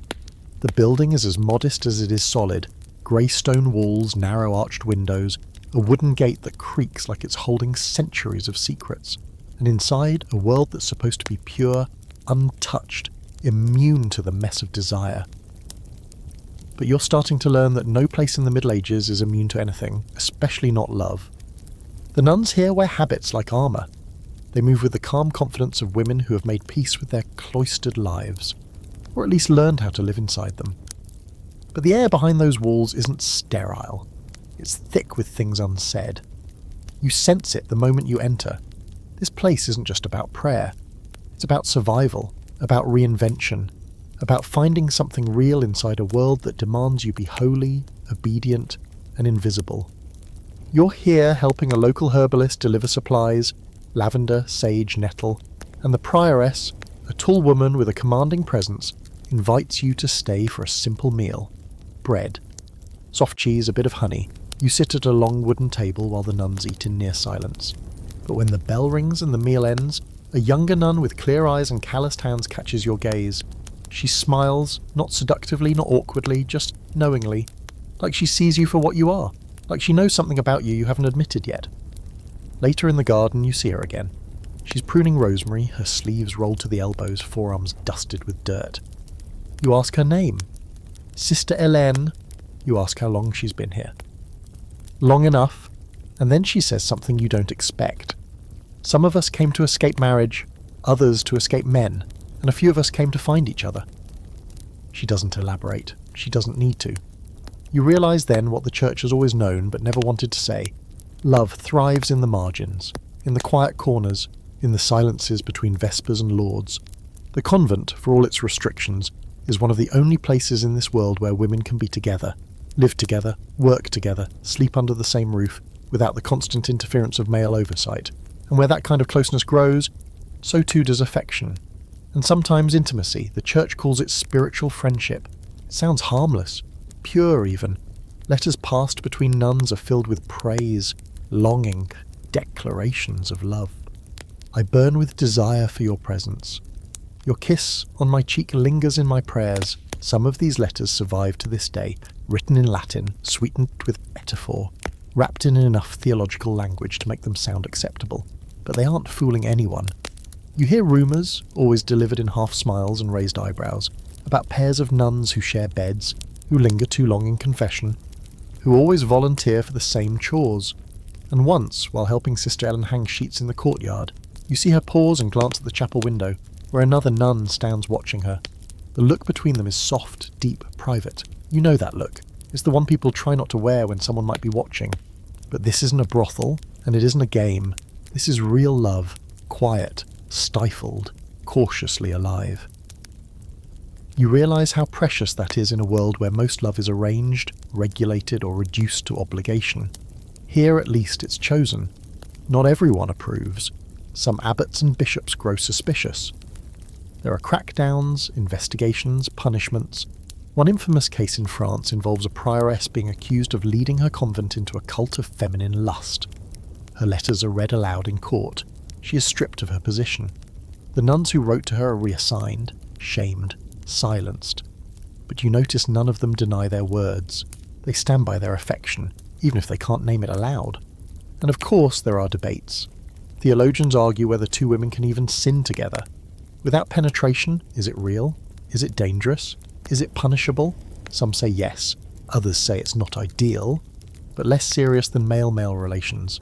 Some pretend it doesn't happen at all. Meanwhile, the nuns keep writing poems, keep touching hands beneath woolen sleeves, keep loving each other in the only way they're allowed. One fringe belief, held by a small mystical order, claims that the soul itself is feminine, and therefore divine union must be between two feminine essences. You hear about them from a visiting monk who whispers the idea like it's blasphemy and blessing all at once. You wonder what would happen if people took it seriously, if love didn't need to be justified, only felt. Back at the convent, the days pass gently. You learn how they work, tending the garden, copying manuscripts, singing the hours. The work is steady, their lives are stable, relatively safe. For women with no dowries, or those who've suffered too much in the outside world, this place offers something rare. Control. A woman here can learn to read, she can write, she can lead. And she can quietly love. Not every nun has a secret romance, of course. Some are here out of pure faith, others are lonely, others angry. But the ones who found each other, they shine. You see it in their laughter, in the way they touch each other's backs when passing in narrow halls, in how they talk to one another like the world outside can't touch them anymore. You leave after a week, your basket lighter, your thoughts heavier. As you walk down the hill, you hear singing again, harmonies that rise like incense into the afternoon sun. You don't know which voice is Sister Elaine's, but you hope she's singing for someone she loves, and you realise as your boots find the soft earth of the road, that this world is more complex than it pretends to be. Even in cloisters, where the walls are high and the rules are strict, love refuses to die quietly. It whispers, it grows, it survives, it starts with a rash. Not a dramatic one, just a few red spots around your inner thighs. You think maybe it's from the new wool underwear, or the way the bathhouse water seemed a little cloudier than usual. But within days it spreads. The itching gets worse, and there's a smell, a sharp, sour one. That's when you stop guessing and start panicking. Because in the Middle Ages, when it comes to sex, disease is everywhere, and understanding is nowhere. You try not to jump to conclusions, but the fear sets in fast. You've heard the warnings your whole life. Bad behaviour leads to bad outcomes, and sex outside of marriage? It's practically an invitation to divine punishment. At least that's what the preachers say. They call it God's justice on the flesh. They don't know what causes the diseases exactly, but they're pretty sure it's your fault. You make your way to the local healer, a grizzled woman with a bad temper and a basket full of suspiciously damp herbs. She doesn't ask how you got it. She just glances at the rash, squints, and mutters something that sounds like hot blood and dirty sin. Then she hands you a poultice that smells like vinegar and sadness and tells you to stop touching people. Comforting. But behind her muttering there's knowledge. She's seen it before 100 times. Because even though no one talks openly about it, the spread of sexually transmitted diseases is one of the great unspoken epidemics of the time. And the worst part, nobody agrees on what they actually are. They don't have names like gonorrhea or syphilis yet, not formally, just vague descriptions like the burning, the pox, French disease, or fire of the loins. None of them sound good. Some of these diseases are relatively minor, itchy, uncomfortable, treatable with a few herbs and a month of celibacy. Others are far more serious. Lesions, ulcers, blindness, infertility. In worst-case scenarios, death. All of it wrapped in shame, because even when the body breaks down, the conversation around it is still about morality, not medicine. You hear stories about a knight who returned from a crusade covered in sores. The monk said it was divine punishment for laying with infidels. Others whispered it was because he visited a brothel in Genoa. He locked himself away in a tower until he died, rotting alone while his servants brought him bread and wine through a slit in the door. He never got better. He just got quieter, until he wasn't anything at all. But while the church wrings its hands and preaches repentance, the people, you included, start turning to alternative answers, folk remedies, magic, midwives. There was one particularly infamous concoction involving crushed beetles, goat fat and red wine boiled under a full moon. It smells awful and works even worse, but desperate people will try anything. There's also bloodletting, the default medieval cure for just about everything. A local barber ties your arm with a strip of linen, nicks a vein with something that looks suspiciously rusty, and lets the blood drip into a wooden bowl. This will balance your humours, he says with confidence. You feel dizzy, and not just from the blood loss. Some diseases are associated with the women, of course. Not because they cause them, but because blaming women is basically a national pastime. She must have been unclean. She tempted him. She's cursed. You've heard it all. Women who show symptoms are shunned, whispered about, quietly removed from households and sent to live with relatives who are never actually named. Men, meanwhile, are usually just pitied, or admired for their stamina. If a man gets a disease, it's unfortunate. If a woman does, it's proof. Proof of what? Take your pick. Promiscuity, witchcraft, moral weakness, or simply being a woman. There's one old woman in your village, half blind and half mad, who swears that sleeping with a man too many times transfers his soul sickness into your body. Every thrust is a curse, or she mutters, drawing patterns in the dirt. People laugh at her, but when they get sick, they visit her hut in secret, leaving coins and questions at her door. Interestingly, some of the more advanced medical texts, those copied from Arabic physicians, actually show some understanding of transmission. They note patterns, shared bedding, unwashed clothing, multiple partners, but this knowledge is mostly kept among scholars, cloistered away in monasteries and university libraries. Meanwhile, you're out here in the mud praying your rash doesn't spread to your eyes. And yet, amidst the fear, there are moments of dark comedy, like the story you hear in the tavern about a merchant who covered his manhood in wax to seal in the sickness. He passed out from the fumes, or the nobleman who tried to cure himself by bathing in donkey milk daily for a month. He smelled like cheese for the rest of his life. Still, the worst part isn't the disease, it's the silence, the way people won't talk about it openly, the way they pretend nothing happened. A man who walked with a limp last week is suddenly fine. A woman with a persistent cough vanishes. The brothel closes for cleaning, but everyone knows what really happened, and nobody says a word. There's a debate brewing in the higher circles, among the theologians and physicians who sometimes argue more than they help. Some say disease is purely punishment, proof of moral failure. Others think it's a natural consequence of imbalance in the body's humours. A few whisper that it might be passed through contact, like a kind of corruption. But the dominant voice, as always, is the church's. Sin causes suffering. Cure the soul, and the body will follow. You want to believe that. But the poultice stings, the bloodletting didn't help. And the prayers? They echo too far away, so you sit quietly in your straw-stuffed bed, wrapped in blankets that smell like old smoke, and you wait.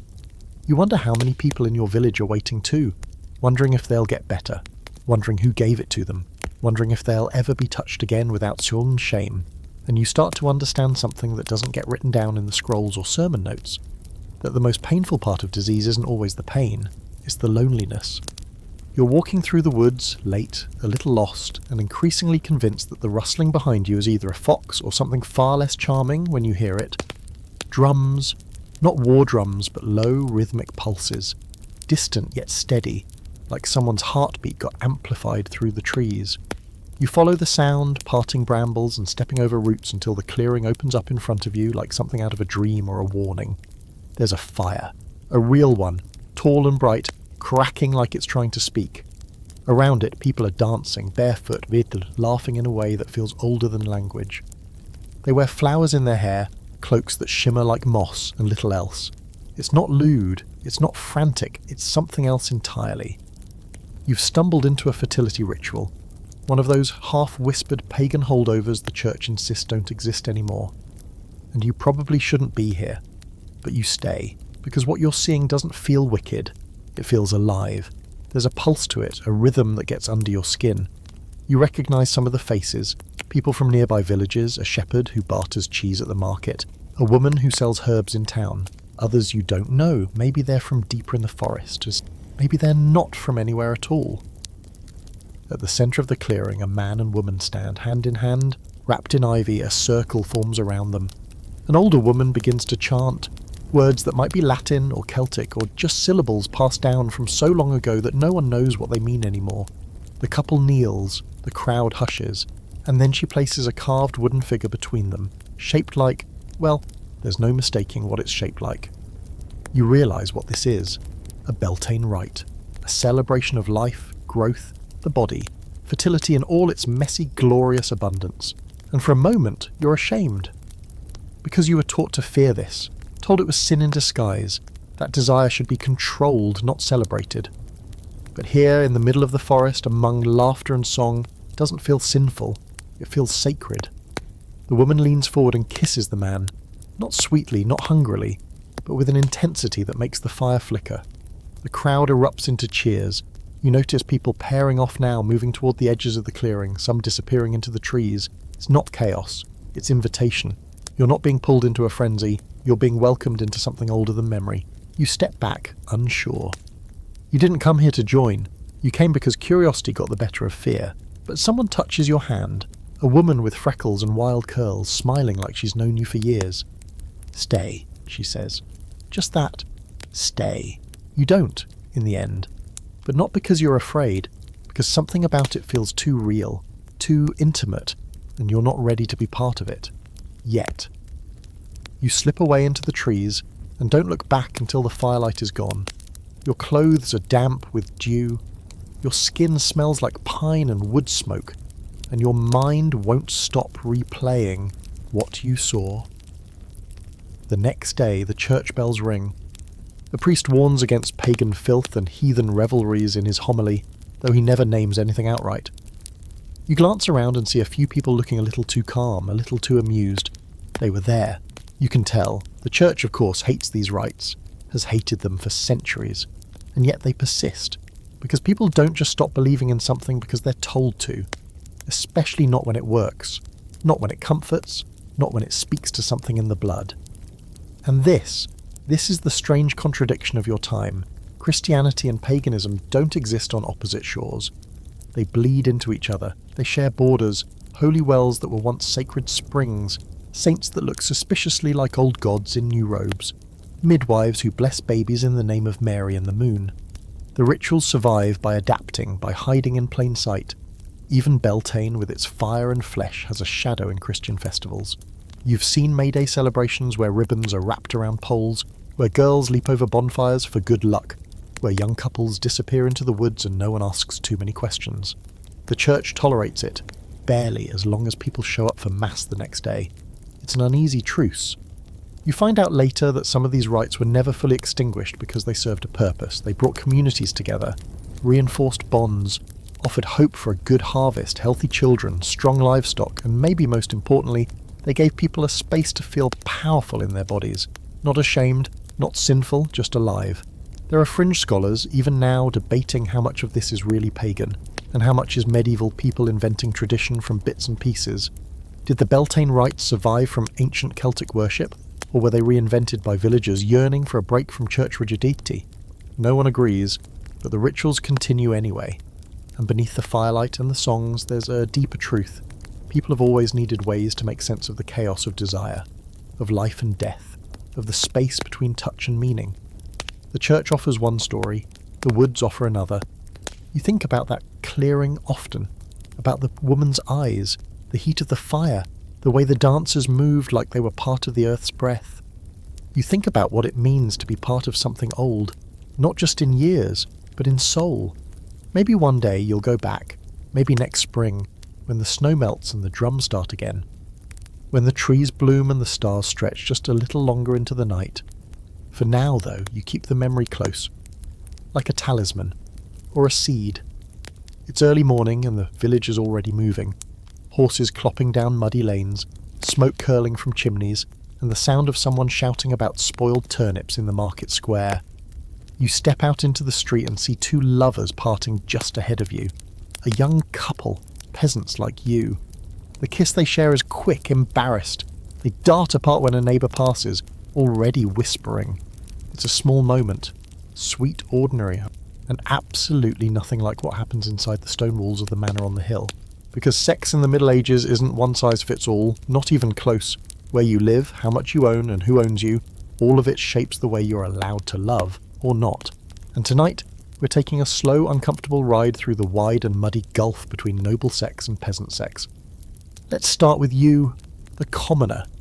You live in a single-room hut with a thatched roof, your entire family sleeping under one sagging ceiling.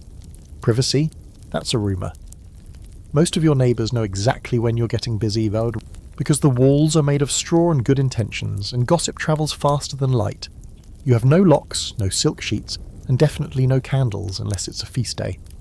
Romance is a stolen moment behind the barn, a blanket tossed over the hay, and a prayer that no one walks in. But for all its grit and discomfort, peasant intimacy is often more honest. It's about survival, about partnership. You marry young, not for romance, but to pool resources, labour, land, goats. You don't have much, but you share it, and sometimes that includes affection. You learn each other's rhythms, you argue over soup, and you find time somehow to touch each other when the kids are asleep and the fire's burned low. Now let's walk up the hill. The manor looms over your village like a reminder that someone else is in charge of everything. Inside, the air is heavy with wax and wine. The noble bedroom is spacious, decorated, and, more importantly, watched. Because if you're part of the ruling class, sex isn't private, it's political, strategic. Every kiss, every bed shared, every child born is another move on a chessboard that never stops shifting. A noblewoman might wear a dress that took a month to make, designed to flatter the figure and send exactly the right message to exactly the right people. She's expected to be beautiful, demure, untouched, and then, suddenly, an obedient wife and mother. Her husband may have courted her with songs and gifts, but once married, his attention turns elsewhere. Mistresses, servants, courtesans in town. The nobleman's infidelity is expected. Hers is scandalous. That doesn't mean it doesn't happen. Far from it. Noble women find ways to get what they want to, through secret notes, midnight trysts, or conveniently absent husbands on campaign. Some fall in love, others seek comfort, control, or revenge. Affairs in noble circles are high-stakes games. If you're caught, the fallout could ruin families, start feuds, even trigger war. And children? That's where it gets really dicey. For nobles, the lineage matters above all else. A bastard child could inherit the wrong estate or break a marriage alliance. There are stories of midwives being paid handsomely to keep quiet, or disappear. A noble woman might be forced to name her child as someone else's. A servant might raise a duke's secret daughter as a scullery maid. You hear one rumour about a baby born with red hair in a family of blondes. The nurse accidentally drops it down the stairs. No one asks questions. Compare that to your world, where children are blessings and burdens in equal measure. You love them, but they're mouths to feed too. Your wife might birth 10 and raise 5. Each one matters, but no one's keeping track of their paternity with political dread. You don't have titles to protect, you just have names, and the hope they'll carry yours with a little pride. In noble houses, virginity is currency. If a noblewoman loses hers before marriage, it could collapse an alliance or stain a family's name. There are medical tests, of course, inspections by midwives, judgments based on blood. But they're about as accurate as a weather forecast from a singing goat. Still, the myth of purity persists, and that myth makes women vulnerable. Peasant girls, too, are taught to protect their virginity, but not for the same reasons. For them, it's more about reputation, marriage prospects, and avoiding shame. But the consequences are just as real. A single misstep can label a girl spoiled. Gossip is merciless. You once watched a girl cry for hours in the woods after her parents found out she'd walked too long with the blacksmith's apprentice. They sent her to live with her aunt in another village. Everyone pretends she's studying herbs. You know better. There's a strange hypocrisy in both worlds. Noblemen visit brothels but expect their wives to be spotless. Village boys grope behind the church and then judge girls who kiss back. Everyone's trying to live by rules no one seems to believe in, enforced by people who quietly break them. One fringe philosopher, you only heard of him because a travelling friar dropped his name in a drunken rant, once claimed that sexual hypocrisy is the mortar of civilization. You liked that. It made sense. Everyone's pretending. Nobles pretend their marriages are sacred, peasants pretend their beds are private. Priests pretend no one's listening when they cry out in the night. And through it all, sex continues. Sometimes awkward, sometimes joyful, sometimes cruel. You hear stories from both sides. A noblewoman forced to sleep with her husband after he returns from war, drunk and stinking of blood. A peasant girl given in marriage to an old widower because he has land and she has none. A baron who fathers children with 3 different maids and then marries someone else entirely. A farm couple who hold hands every morning before going to milk the cows. You begin to understand that wealth doesn't buy better love.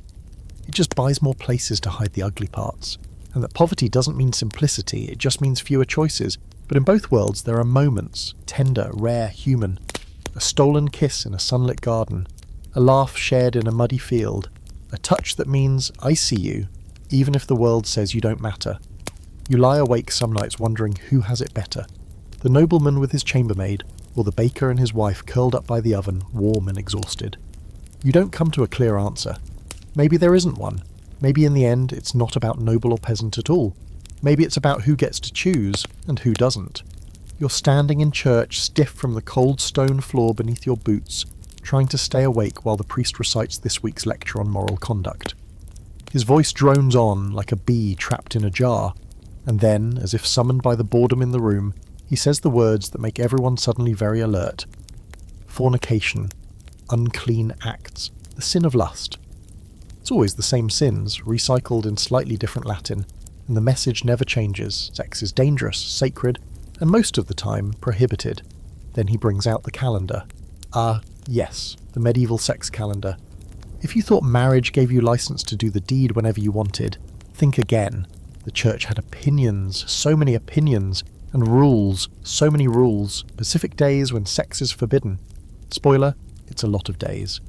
You glance at the hand-painted chart nailed to the side of the nave, and your stomach drops, not just because it's ugly, though it definitely is, but because it outlines your entire intimate life with the brutal clarity of a tax ledger. No sex during Lent, 40 days. No sex during Advent, another 40. No sex on feast days, saints' days, fast days, the eve of communion, or during certain phases of the moon, depending on local superstition. Oh, and forget it on Wednesdays, Fridays and Sundays. Those are off limits too. If you're keeping count, and someone definitely is, that's over 200 days a year when sex is, according to the church, a mortal risk to your eternal soul. You start to feel like a criminal just for having a body. Of course, people still do it. They just do it quietly, or they do it with a heavy dose of guilt, or they invent creative justifications like, technically it's after midnight, or St. Agatha probably wouldn't mind just this once. You've heard more than one couple whisper to each other after Mass, "We'll repent tomorrow." The logic behind the restrictions varies. During Lent and Advent, the idea is to practice spiritual discipline, fasting from all pleasures, not just food. On Saints' Days, you're supposed to focus on the lives of the virtuous, not indulge in your very unsaintly urges.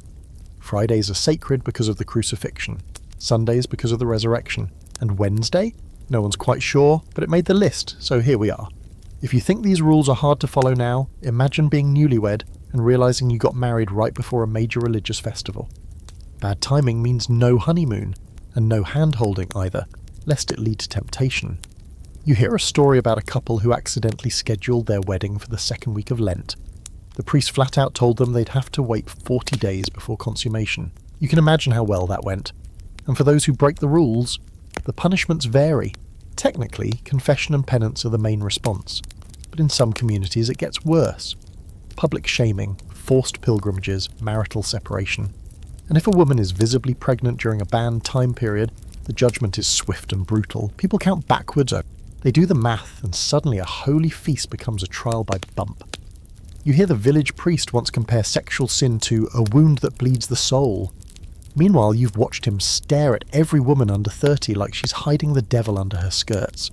The hypocrisy is so thick you could use it to thatch a roof. One thing that gets especially bizarre is the church's detailed ranking of sins by position. You're not supposed to know this, but you've seen the guide, a thick book written by someone who probably never had sex and definitely should have touched more grass. Missionary is fine. Everything else? Questionable. Side by side. Omodans.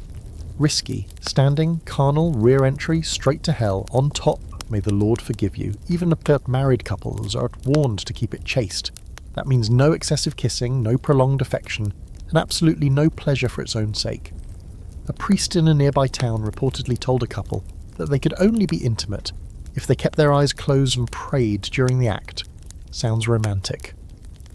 But despite the church's efforts, the body doesn't operate on a liturgical schedule. Desire doesn't care what day it is. People live by seasons, not saints' days. The first warm evening after winter's thaw, people are practically climbing the trees with anticipation. A good harvest, spirits are high, ale is flowing, and well, accidents happen. Even the church sometimes looks the other way, if the sinners tithe enough. Still, you find yourself wondering, where did all this guilt come from? Why did pleasure become such a problem? You read once, on a borrowed parchment from a travelling monk, that early Christian thinkers like Augustine were terrified of the body's unpredictability. He described desire as something that takes over, that rises without permission, proof that humans are broken, that the fall damaged even our instincts. It's no wonder they wanted to regulate sex. They didn't trust it, or themselves, but not everyone agrees. A few fringe theologians have started to challenge the sex calendar. Quietly, of course, they argue that love, when mutual and within marriage, shouldn't be so heavily restricted, that the rhythms of the body might reflect the rhythms of God. That intimacy can be prayer in motion. They're rare, mostly ignored, but they exist, and their ideas spread past between young monks, whispered among married couples, hidden in the footnotes of Latin texts. Meanwhile, the peasants roll their eyes and keep living. They sneak off into fields after the feast. They make up excuses for being out after dark. They invent fishing trips that somehow involve no fish but plenty of alone time. They love, they sin, they laugh about it, and then they show up to confession with the same sheepish grin as everyone else. You try to follow the rules, you really do, but some nights when the moon is full and the fire is low, and the world outside is quiet, you forget what day it is, or maybe you just pretend to. Because here's the truth no priest will say out loud, the sex calendar wasn't made to protect you, it was made to control you. To take something private and powerful and wrap it in guilt until you stop asking questions, but you're starting to ask. You hear it from behind a closed door, just once. A muffled sound, not quite a cry, not quite a scream, but something that makes your breath catch. You're walking past the miller's house, same as you do every afternoon, and the air smells like damp grain and yeast. You weren't trying to listen, you never are, but in a village this small, where walls are thin and secrets don't stay put, you hear more than you want to, more than you should. Later you see the miller's wife at the well. She's carrying 2 pails, and her sleeves are rolled to the elbows, exposing a bruise that runs along her forearm like a spilled shadow. She smiles, but it doesn't reach her eyes. No one says anything, not you, not the woman beside you scrubbing linens, not the old man filling his jug who glances and then looks away. It's a silence you've grown used to, an invisible code carved deep into the bones of this world. You were taught, as everyone was, that marriage is sacred, that a wife must obey her husband, that love and duty are the same thing. But nobody tells you what to do when those lines blur, or break, or bleed. This section isn't about the romantic version of sex. It's about the parts people never put in poems, the kind whispered about in corners, the kind endured, not shared, the kind no one writes songs about unless it's in lament. Abuse exists here. Of course it does, it always has, but in the Middle Ages there isn't a word for it. Not really. There are terms in the law books, sure. Unreasonable chastisement, cruelty beyond custom. But they're vague, slippery, soaked in context and loopholes. A husband can beat his wife so long as he doesn't kill her, so long as he says she deserved it, so long as the village doesn't object too loudly, and the village rarely does, because in this world, the line between discipline and violence is thin. Men are told they must lead, guide, correct. Women are told to endure, submit, pray. If you suffer, you must be patient. If you hurt, you must offer it up to God. There are saints who were beaten by their husbands and later canonized for their holy endurance. You read about one woman who, after being burned with a hot poker, forgave her husband and was praised as an example of spiritual perfection. You don't feel inspired. You feel sick. It's not just physical. There are stories, the kind you only hear after a few too many mugs of ale at a wedding feast, about forced intimacy, cold silence, threats, isolation, a husband who locks his wife in a room when she speaks out, another who withholds food, affection, dignity. These aren't rare stories, they're just untold ones. Sometimes the church tries to help.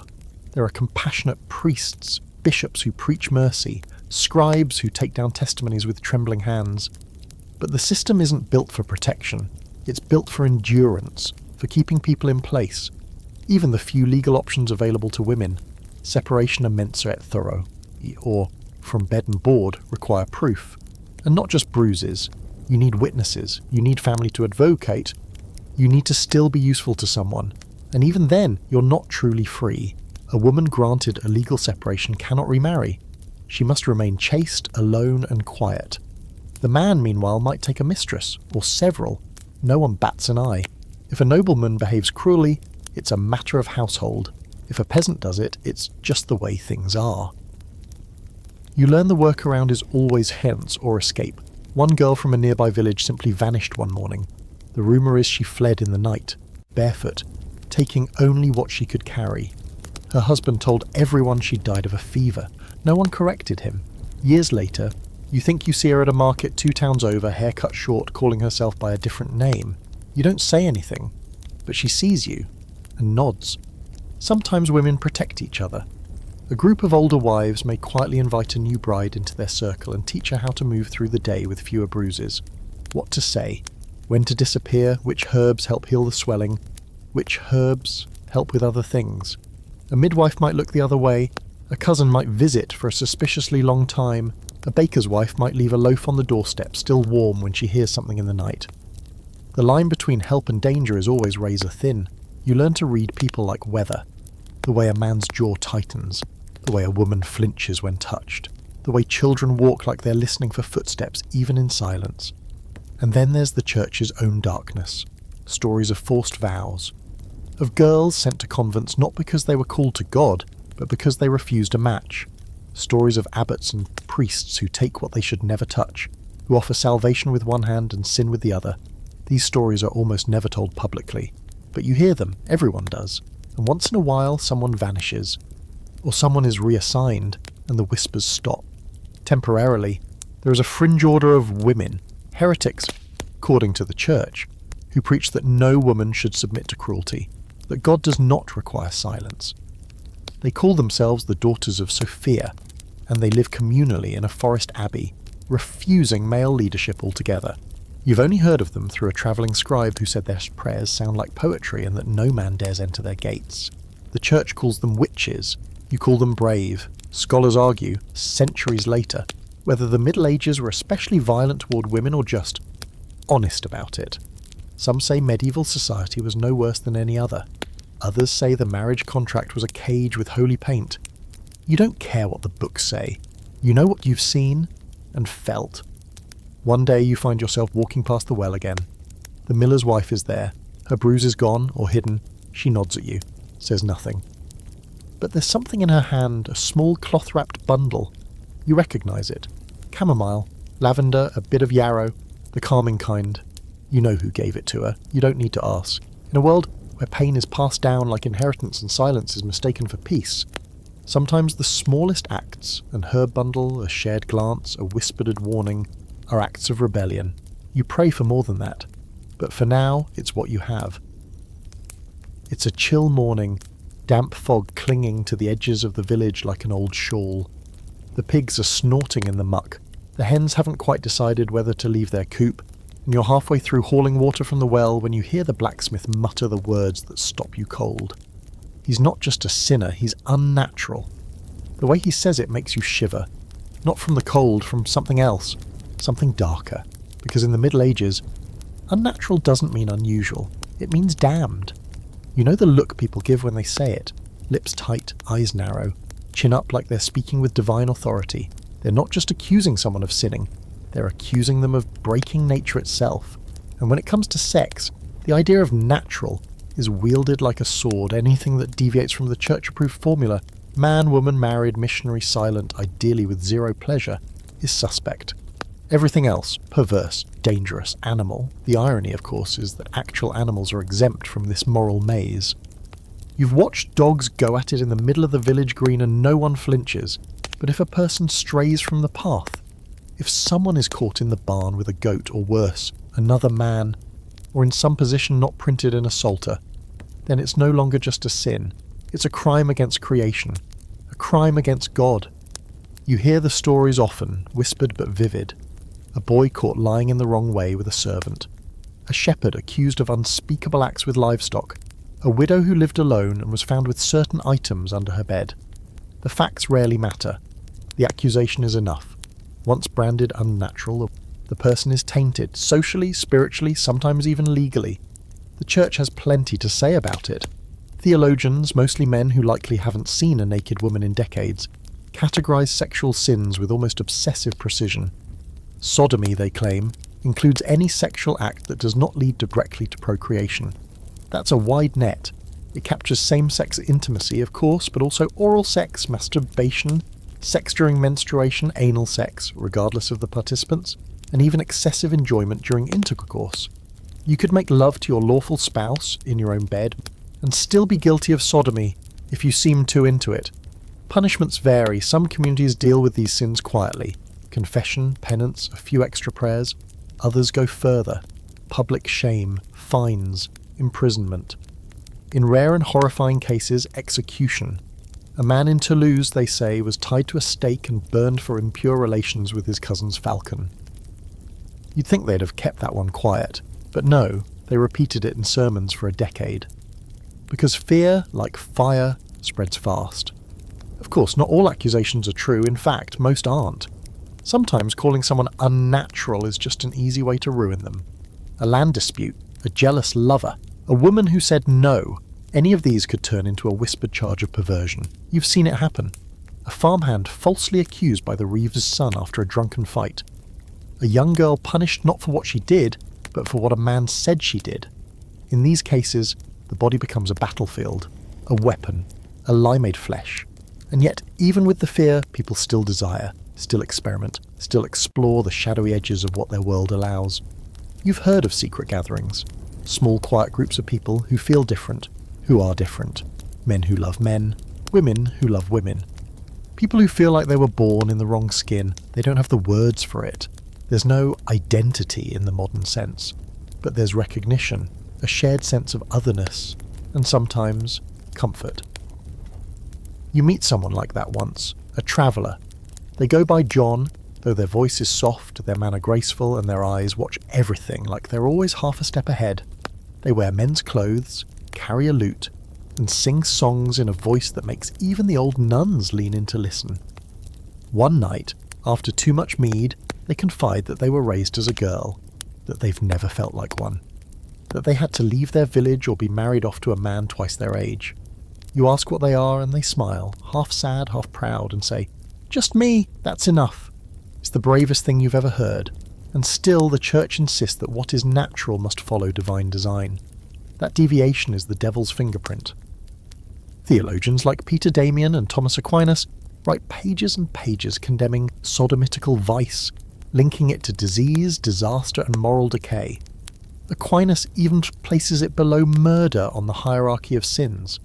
You read that once, scribbled in the margins of a monk's discarded book. You wondered if the monk agreed, or if he wrote it just to be safe. There are stories of noblemen with secret lovers, artists whose carvings were banned after someone noticed too many smooth, sinuous bodies are tangled in unholy postures. One sculptor, a genius in stone and wood, was burned for hiding erotic figures in the rafters of a cathedral, tiny, almost invisible unless you knew where to look. The flames took his body, but not his art. The carvings remain. A fringe theory you stumble across suggests that unnatural acts are not unnatural at all, but rather part of the divine spectrum of human experience, that God, in all his infinite creativity, might have made more kinds of love than the church dares to admit. It's heresy, of course, dangerous. But you feel your chest tighten when you read those words, because somewhere deep down, they feel more like truth than anything you've heard from the pulpit. And then you hear of a man being dragged through the street, his clothes torn, blood on his lips, called beast by a crowd that once shared his bread. No trial, no question, just violence, just fear. You watch from the edge of the crowd, your stomach twisting, because you know that even to speak out would make you suspect. Even sympathy is suspicious.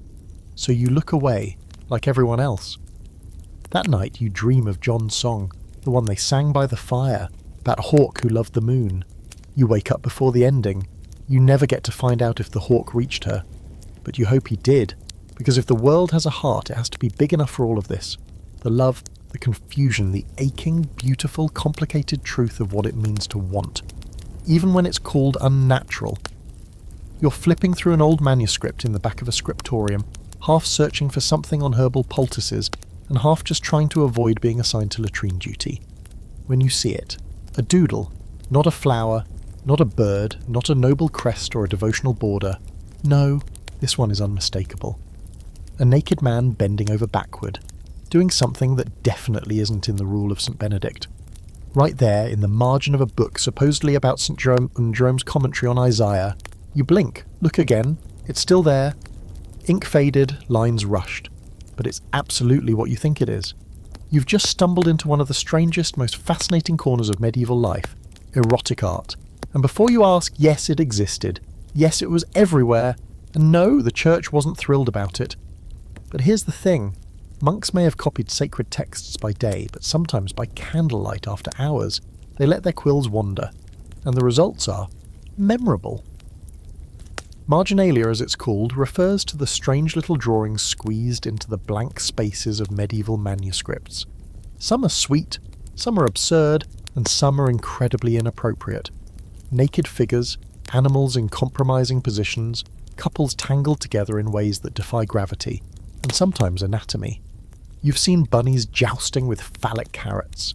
You've seen a nun embracing a monk in the shape of a snail, and once, a rooster wearing a crown riding a man like a horse. You can't make this stuff up. No one's entirely sure why they drew them. Were they jokes? Secret rebellions? Boredom? All of the above? What you do know is that these images, tucked between psalms and parables, tell a very different story than the sermons you hear on Sunday. Because despite what the official record says, medieval people were obsessed with sex. Not just in practice, but in art, in imagination, in metaphor. You see it in the illuminated manuscripts, the marginelia, the carvings hidden under choir stalls, the riddles written on scraps of parchment, the anonymous love poems passed hand to hand. You even see it in stained glass windows if you know where to look, figures in suggestive poses, angels with hips a little too curved, mouths slightly open like they know a joke they're not telling. And it's not just art, it's words too. There are entire books, actual, published texts of erotic literature. Fabliaux, they were called. Naughty stories told in verse, filled with sex, deception, and crude humour. They were wildly popular. Peasants and nobles alike passed them around, memorised them, recited them after too much wine. You hear one told in the market square about a priest who tries to seduce a baker's wife by hiding in her flour sack. You don't remember how it ends, but the audience laughs until someone chokes on an apple. And then there's the Romance of the Rose, a sprawling allegorical poem that starts out like a chaste dream and gradually descends into something that makes the bishop's ears turn red. It was widely read, widely banned, and widely copied anyway. Scholars argue endlessly about whether it's satire, theology, or softcore pornography wrapped in metaphor. Maybe it's all three. You kind of love that.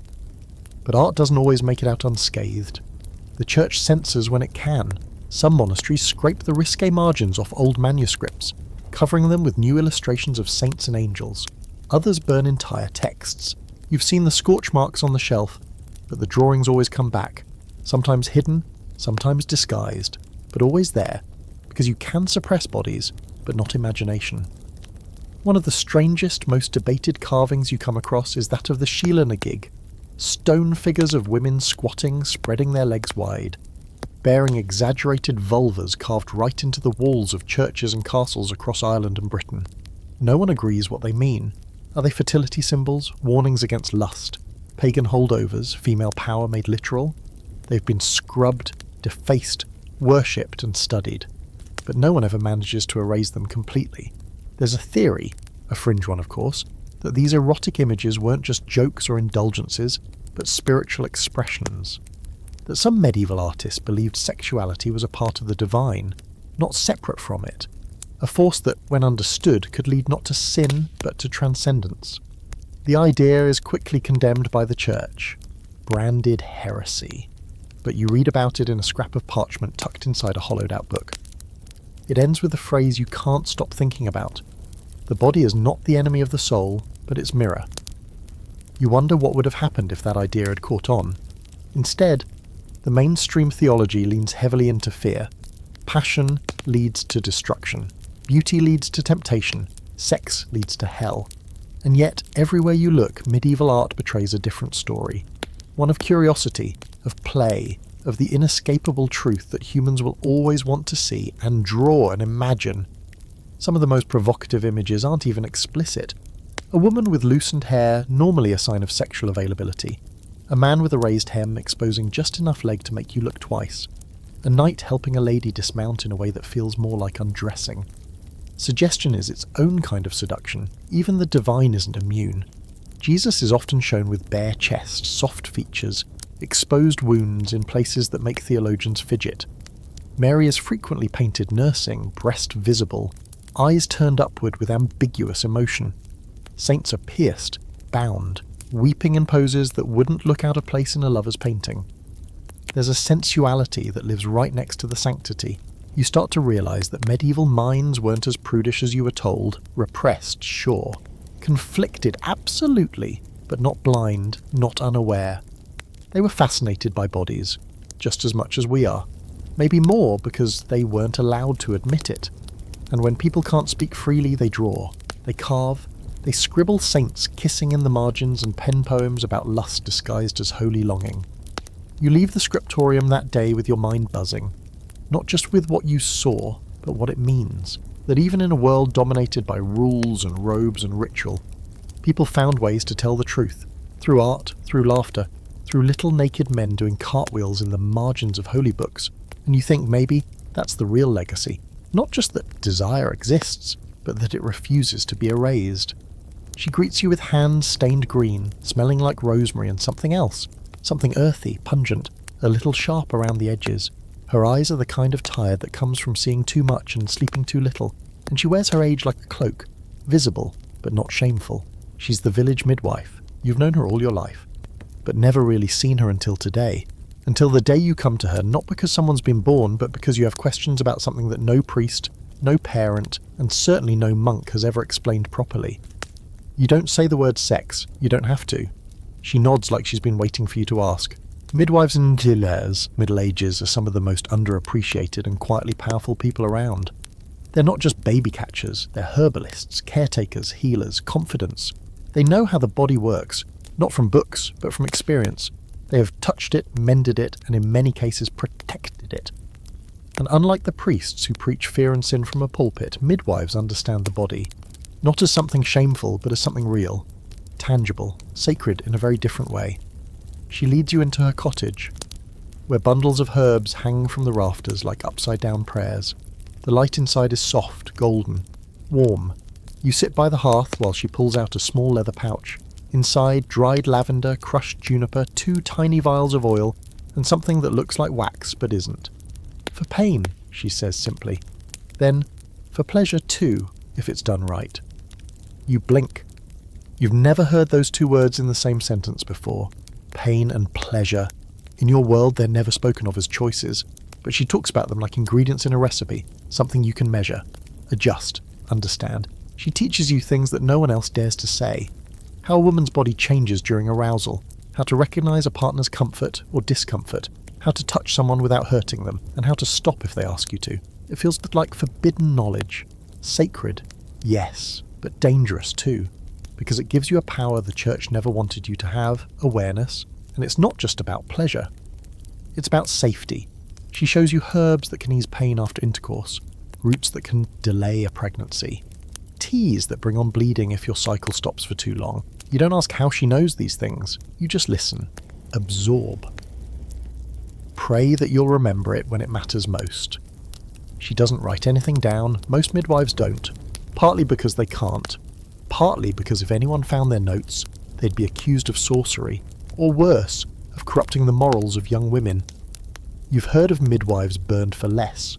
One, not far from your village, was tied to a post and drowned after a noblewoman miscarried, and the blame had to fall somewhere.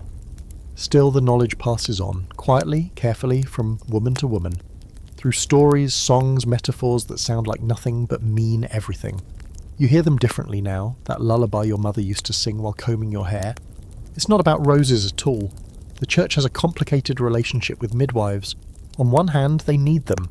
Birth is messy, bloody, dangerous. No priest is going to squat in the straw and catch a slippery baby in the dark of winter. That's a midwife's job, and for that, she's tolerated. But the second she oversteps, speaks too freely, offers herbs for more than childbirth, discusses pleasure without shame, she becomes a threat. Some bishops try to regulate them, forcing them to swear oaths against using magic or giving abortions. Others attempt to bring them under ecclesiastical control. But most midwives operate on the fringes, trusted by the people, mistrusted by the clergy, and always one wrong whisper away from being called a witch. The one sitting across from you now, she knows this, she accepts it. They fear what they don't control, she says, pouring hot water over dried chamomile. And they don't control this, she taps your chest, your belly, your thighs. They never have. They only make you afraid of it. You don't know what to say, so you just sip the tea. It's bitter, but comforting. She tells you about birth stories, terrible ones, miraculous ones, impossible ones. A baby born in a stable during a snowstorm with no light but a single candle. A woman who laboured for 2 days and came out singing. A noble girl who bled too much and was hidden away, her family claiming she'd taken holy orders. Each story carries a weight. A warning, a lesson. You ask her if she's ever been in love. She chuckles. Once, long ago. He smelled like leather and bread. Then after a pause, but he died young, and I chose this instead. You see no regret in her face, only memory. There's a quiet power in her, a strength born not from force but from knowledge. She doesn't shout, she doesn't threaten, she simply knows. And that's enough to make the most powerful man in town lower his voice when she walks by. Before you leave, she gives you a small pouch of herbs. Not for now, she says, but someday. You tuck it into your pocket like a secret, like a spell. And it is, in a way, because what she's given you isn't just medicine. It's permission to be curious, to be careful, to feel without fear. As you walk home, the sun breaking through the mist, you realise something else. This woman isn't just a midwife, she's a keeper of the truth, the kind that doesn't fit into sermons or scrolls, the kind that lives in bodies, in breath, in blood, the kind that says, your body is yours.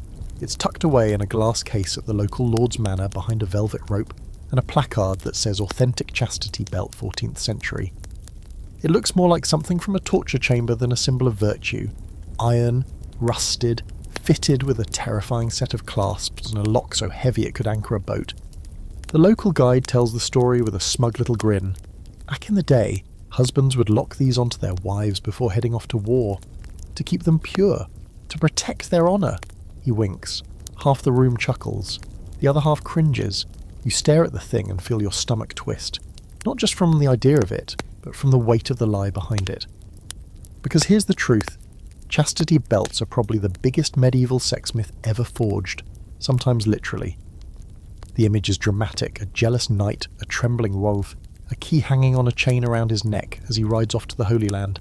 And yet, when you dig even a little into the history, the whole narrative crumbles like mouldy bread. Actual evidence of chastity belts from the medieval period? Almost none. A few scattered references, some questionable drawings, and a handful of metal contraptions, most of which date from the 16th or even 19th centuries, long after the Middle Ages. Scholars now believe most of them were created either as satirical commentary or later as museum curiosities for the prurient Victorians, who loved the idea of a dark and brutal past to contrast with their own supposed refinement. And yet, the myth stuck. Why? Because it's tidied up. Because it fits the narrative that medieval women were nothing more than objects to be guarded, locked up, preserved for marriage like jars of pickled turnips. The chastity belt offers a neat visual for the fantasy of absolute control over women's bodies, desires, choices, and once that image entered the collective imagination, it never really left. But here's what actually happened when men went off to war. Some wives did remain faithful, others didn't. Some found lovers, others turned to religion. A few took over businesses, managed estates, became powerful in their own right. No iron underwear involved. And for women who were suspected of infidelity, the consequences were already harsh enough. Public shaming, beatings, imprisonment, annulment. You didn't need to be physically locked up to be punished. Your reputation was the real cage, and it was nearly impossible to escape. There's a manuscript from the 1400s that includes a satirical poem about a chastity belt. In it, the wife tricks her husband by having a blacksmith forge a duplicate key. She then proceeds to have a wild affair while her husband prays at Jerusalem. The tone is playful, ironic, full of winks to the audience. It's a joke. A joke that only works because people understood how ridiculous the idea was. Still, the church certainly tried to control female sexuality, just not with metal contraptions. Their weapons were spiritual. Guilt, confession, fire and brimstone sermons about temptation and Eve's original sin. Women were told their bodies were dangerous, that their thoughts could lead men astray, that desire was something to be beaten back with prayer and cold baths.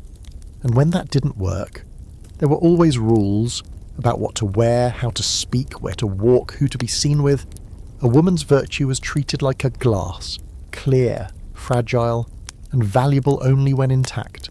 One slip, one rumour, one sideways glance too many, and she could be shattered. No belt could protect you from that kind of scrutiny. Men weren't exempt from chastity, of course. In theory, everyone was supposed to keep themselves pure until marriage.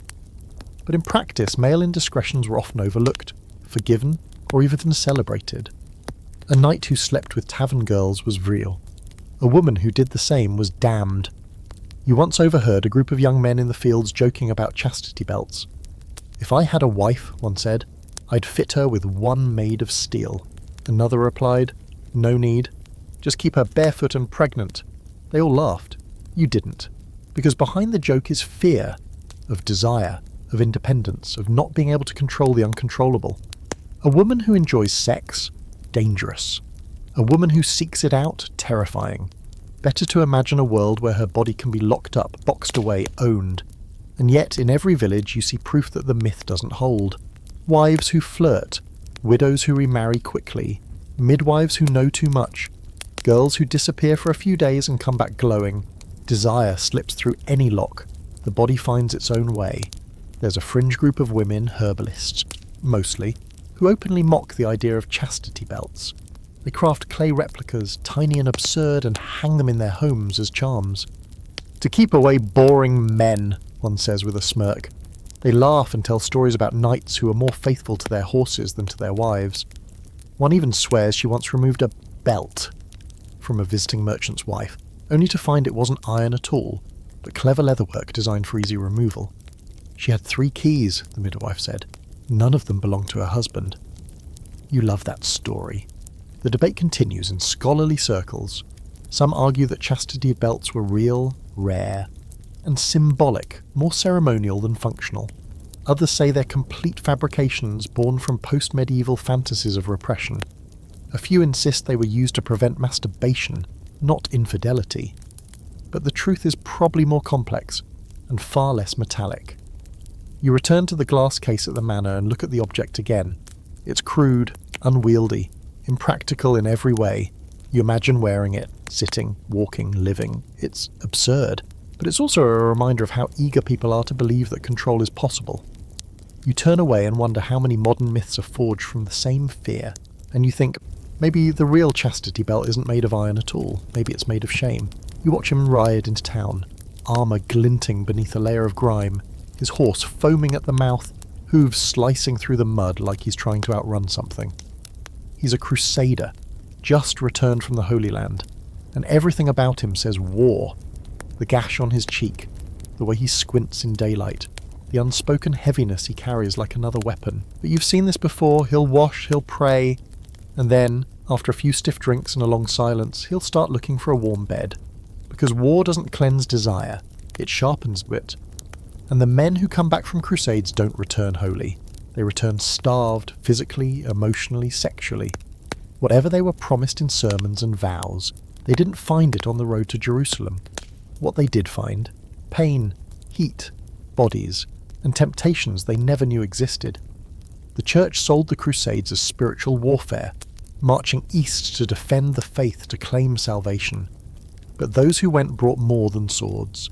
They brought need, and the further they travelled, the more rules they left behind. In the Holy Land, everything changed. The locals looked different, dressed different, smelled different. Crusaders, many of whom had never left their village, found themselves overwhelmed by foreign customs, unfamiliar languages, and bodies that didn't fit their narrow Christian mould of morality. And it wasn't just curiosity, it was hunger. Years without intimacy, without softness, without choice. Some paid for sex, others took it by force, the lines blurred quickly. Some fell in love, genuinely. Others saw every interaction as a transaction. For many, women in the East were both exoticized and dehumanized. They were made into fantasy, threat, prize. Stories came back with them, of sultry dances, forbidden touches, silk sheets soaked in rosewater, and in the retelling they always left out the consequences. One night, you heard this from the barber, who claims it came from the knight's own squire, caught something painful in Damascus. Came back blistered and burning, convinced it was a curse, refused to let any healer near him, insisting it was divine punishment. He died 6 weeks later, alone, raving, and still, even on his deathbed. He whispered her name. No one knows who she was.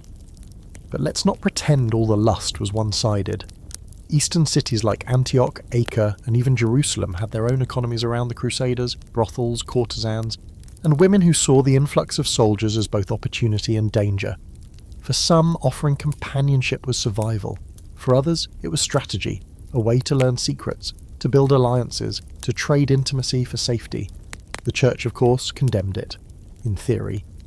Bishops issued fiery declarations warning Crusaders to remain pure, to resist the temptations of Saracen flesh. But in practice, they knew. Everyone knew. Some even profited. There are letters from clerics begging for funds to reform brothels near Crusader camps. Translation, move them somewhere slightly less visible. One fringe order of knight monks, the ones who took vows of poverty, chastity and obedience, was later found to have maintained a secret bathhouse in Jerusalem, complete with musicians and rose oil. Their leader was tried for heresy. He confessed, was burned. Not because of the bathhouse, though, because he claimed that desire could bring you closer to God. Let's talk about the legacy. When these men returned to Europe, they brought more than stories. They brought silk, spices, STDs, and a new vocabulary of lust. Suddenly, you hear songs with Arabic words slipped into verses about love.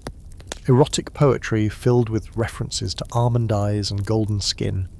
Perfumes that smell unlike anything local, women painting their eyes with kohl, men wearing fine fabrics that cling in all the wrong places. Some nobles even tried to replicate what they'd seen. One count built a small bathhouse on his estate inspired by the hammams of Damascus. It was heated by fire beneath the floor, and guests were washed and massaged by servants trained in Eastern ways. The church wasn't thrilled, but he was rich, and rich people tend to sin with impunity. Back in your village, the Crusader is already being called Sir Something. The blacksmith sharpens his sword for free. The innkeeper gives him the best room. Girls hang around the square when he walks by. His story, like all Crusaders, is soaked in romance and blood. No one talks about what he did to get that limp, or what he left behind in Acre, or who. You talk to him once, briefly. He's polite, guarded. He says the heat over there does something to your head. You believe him. His eyes don't match his smile. You notice he keeps touching the hilt of his sword even when no one's near, like he can't remember he's not in danger, or maybe like he's hoping he still is. There's an open question among scholars, then and now, about whether the Crusades accelerated the breakdown of medieval sexual norms. Some argue that exposure to other cultures made Europe more curious, more tolerant. Others say it pushed people further into repression, fearing contamination, moral collapse, corruption. You don't know which is true. Maybe both. Maybe war always fractures the rules. You know that nothing's really clean when men come back from killing. Their hands aren't clean, their hearts, their bodies. They try to pray it away, wash it off, but you can still see it clinging to them like dust that never settles. The Crusader doesn't stay long. One morning he rides out the same way he came in, silently, without goodbyes. The innkeeper says he left a gold coin on the table and a broken string of prayer beads. You're not surprised. You feel like you were never meant to know his whole story, just the part people tell, but you do know this. Wherever he goes next, he'll carry the heat of that land with him. The scent of spices, the touch of unfamiliar skin, the guilt, the ache, the ghost of something he took, or something he lost. And so will every man like him, the ones who went to find holiness and came back with desire. It's festival day in the village, and the square is alive with colour, sound and chaos. Children run between the stalls, pigs squeal in their pens, and the smell of roasted meat curls into every corner like it owns the place. You're helping your mother with the market stall when you notice the performers setting up. Acrobats, musicians, and one particularly confident juggler who tosses knives with a grin. But what catches your attention isn't the knives. It's the way people talk about the festival in hushed tones, like there's more happening here than bread, ale, and dancing. And there is. Midsummer celebrations have always been a curious mix of secular and sacred. The church grumbles about pagan origins, pagan because fire, fertility and song were once not theirs to claim, but the people love them anyway. You've seen it for years, ribbons tied around poles, maypoles dancing in the wind, songs about love and lust, and couples stealing moments in the shadows of barns and hedgerows. The church warns against it, but no one really enforces anything. Desire has its own schedule. As the day stretches on, you notice a group of young men whispering and laughing near the edge of the square. They're the village lads who, by custom and curiosity, are testing the limits of propriety. Some chase girls with fruit in hand, others with playful nudges and jokes. It's a delicate dance. No one gets hurt, usually, but everyone understands the unspoken rules. Certain touches are acceptable, certain glances tolerated, and some words, just a step too far, can ignite gossip that lasts for months. You watch a young couple in the shadows. They've been circling each other all afternoon, smiling in fleeting bursts, hands brushing accidentally or not. Every glance is electric. Every near touch is charged with a tension that the church would label sin, but that your body can't ignore. It's awkward, it's beautiful, it's human. You remember the midwife's words, knowledge is power, but understanding is freedom. This moment, small and private in the midst of public revelry, feels like a kind of freedom. The festival isn't just for love, of course, it's a testing ground. A social arena where people navigate desire, reputation, and opportunity all at once. The ale flows freely, loosening tongues and inhibitions. You overhear a story about a nobleman who snuck down to the village 2 years ago, disguised as a merchant. To court a girl he found too bold for his station. He took her behind the hayloft. By nightfall, everyone knew. No one dared speak openly, but gossip spread anyway. In the Middle Ages, secrets are fragile. Desire has a way of breaking them. You notice the priests hovering at the edges of the crowd, muttering prayers and shaking their heads. They can see the flirtations, the stolen touches, the glances that linger, but they're powerless or perhaps unwilling to stop it entirely. People have always found ways around rules, especially when bodies refuse to comply with doctrine. And the festival is a perfect cover for what the church refuses to sanction publicly: curiosity, exploration, intimacy. Behind the main stage you see a woman, young, lively, wearing a simple linen dress, laughing with another woman. Their hands brush, and there's a softness to it, a private joke shared in plain sight. Some villagers notice, some don't. Some whisper, wondering if it's sin. But for those two, nothing else matters. Desire, affection and friendship are entwined. You wonder how many such pairings exist quietly in the village, relationships that defy the rules, that survive in the margins, that live despite the fear of judgment. Even the men find subtle ways to participate. You spot one hiding behind a cart exchanging notes with a baker's daughter. Another slips a ring of flowers onto a girl's finger when no one is looking. These small acts, touch, token, secret, smile, carry more significance than sermons ever could. In a world so strict, small gestures become radical, and desire becomes a form of quiet rebellion. Later, as the sun sinks low and the fires for the evening feast are lit, the village transforms. Shadows stretch, dances grow wilder, and the line between acceptable and forbidden blurs. You see people pairing off, disappearing into the hedgerows, barns, or nearby fields. Laughter and music carry through the warm air. Bodies and souls converge in ways that defy laws, dogma, and propriety. You watch it all with awe, realizing that the human instinct for intimacy cannot be fully suppressed, not by church, by law, or by tradition. And in that moment, amidst firelight and music, you understand something crucial. Sex in the Middle Ages was never purely about reproduction or morality. It was negotiation, survival, rebellion, joy, fear, secrecy, and sometimes love. All tangled together in the mud, the hay, and the hearts of people who are simply trying to live. The air is damp in the morning, and the village smells like wet straw, smoke, and bread baking in the communal oven. You make your way down the main road, boots squelching in mud, when you hear a commotion near the blacksmith's forge. Curious, you approach and see two women in heated conversation, voices low but sharp. One is young, fiery, and gesturing with hands that have clearly done work beyond delicate tasks. The other is older, calmer, and holds herself with authority. They are talking about a man who's been seeing both of them, discreetly, carefully, and very illegally given the church's teachings. Sex in the Middle Ages isn't simply private, it's also political. Desire exists within hierarchies, contracts, and laws, and deviation from the rules carries consequences that go far beyond personal embarrassment. This man, a merchant passing through, has broken both social and moral codes. He's technically a criminal in the eyes of the church, but the women have their own plan. They aren't angry because of the sin, they are negotiating power. They know that sexuality is currency, that affection, bodies, and attention can be leveraged to gain advantage, protection, or information. The younger woman, it seems, has been promised to a local man, a baker's son, and her situation is delicate. Any discovery could end her engagement, ruin her reputation, or worse, result in violence. The older woman, perhaps a widow, has nothing to lose, and yet both are conscious of the risks. They exchange strategies, their conversation a mix of flirtation, calculation, and cunning. You listen from behind a cart of apples, fascinated. There's something uniquely instructive about this moment. It's an unspoken lesson in medieval female agency.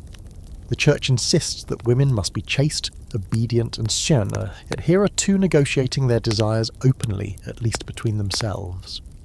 Desire is not just instinct, it's a tool, and if wielded cleverly it can protect, punish, or even empower.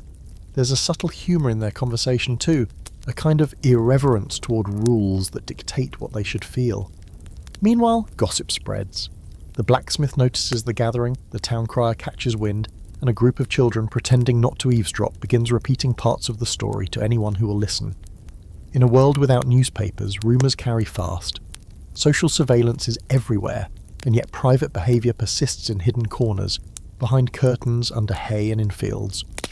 The contradiction is central to medieval sexual life, public morality versus private action. You think about men in the same society. Their freedoms are vast and their reputations more resilient.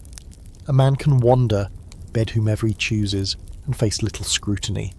A woman doing the same risks ruin, and yet when she uses her wit and charm, she can turn those risks into advantage. She learns negotiation, strategy, and timing.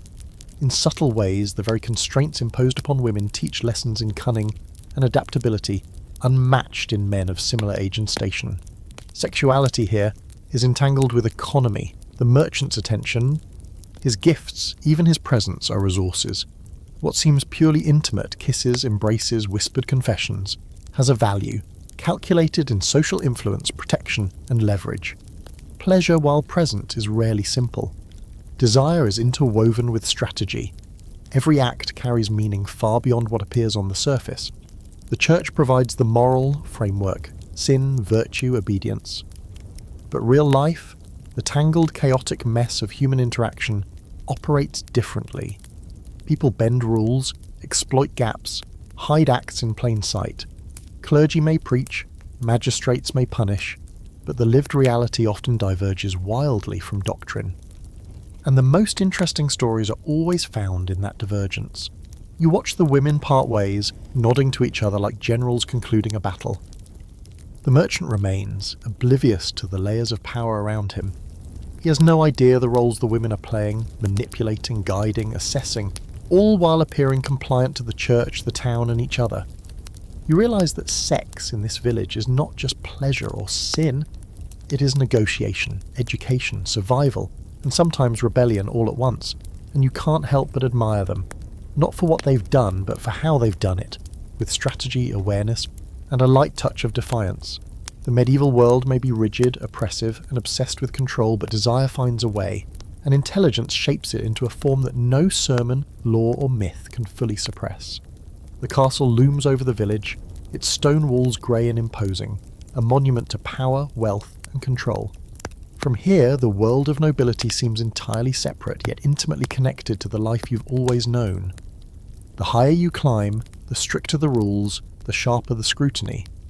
And sex? In the noble courts, it becomes theatre, performance and diplomacy all at once. Every encounter, every union is measured for alliances, inheritance and appearances. Desire, if acknowledged at all, must be tightly choreographed. Pleasure is secondary, or at least officially so. You've seen it play out in the court of a neighbouring lord. A young heiress is brought from her family home, carefully dressed, her hair coiled and jewelled to convey both purity and status. She is introduced to her intended, a boy slightly older than she is, who will inherit half a county and all of the political responsibility that comes with it. They are told to look at each other, smile appropriately and produce heirs. Nothing else is sanctioned, nothing else permitted. In practice, of course, things are rarely so tidy. Desire creeps in, curiosity explodes in secret, and alliances sometimes bend under the weight of passion and cunning. Courts have their own illicit networks. Lovers, concubines and courtesans operate within intricate social codes. Mistresses are accepted for some men, discreetly tolerated by families, and sometimes even maintained openly in private quarters. The noblewoman, however, walks a tighter line. She is valued primarily for her ability to preserve bloodlines, manage households, and bear children of the correct lineage. Any deviation, an affair, an illegitimate pregnancy, a flirtation noted in a servant's diary can lead to scandal, disgrace, or even exile. Reputation is currency, and chastity is the coin. One tale persists about a young nobleman, just returned from an arranged marriage, who took to wandering the corridors of the castle at night. He sought not power nor riches, but the curiosity of touch, soft fingers brushing against lace, whispered conversations with women who understood the unspoken rules. One evening he was caught by a servant and forced to promise fidelity. And yet, over the next few months, secret encounters continued. Nobody in the court discussed it openly, but rumours seeped like water through cracks. Everyone knew, and still no one intervened directly. This is the paradox of noble intimacy, visible yet invisible, regulated yet flexible. Performance is key. If a mistress is discovered, she may be banished or married off. If a husband takes a lover, it is tolerated with a shrug, or celebrated for virility. The rules are asymmetrical, reinforcing the power hierarchy. Men exercise privilege, women navigate constraint, but both use desire strategically. Courtesans offer education in pleasure. Nobles discreetly share affection, often under the guise of friendship or patronage. Every glance, touch, and whisper has meaning beyond the surface. Pregnancy amplifies stakes. A noblewoman's tummy is the battleground for alliances. Conceiving the wrong child, too early, too late, by the being wrong man, can trigger political chaos. Midwives and nannies wield subtle influence, deciding which pregnancies are visible, which rumours are hushed, and which secrets remain locked in bedchambers. You hear whispers of cases where a child is quietly adopted, a union annulled, or a pregnancy hidden behind feigned illness. The line between scandal and secrecy is razor thin, and yet, behind the veneer of politics and propriety, humans are humans. Lovers sneak away to hidden gardens, writing letters no one else is supposed to read.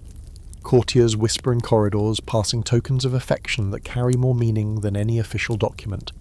The desire for intimacy, curiosity, and pleasure persists, often bending the rigid framework imposed by tradition, law, and faith. The Church weighs heavily over these lives.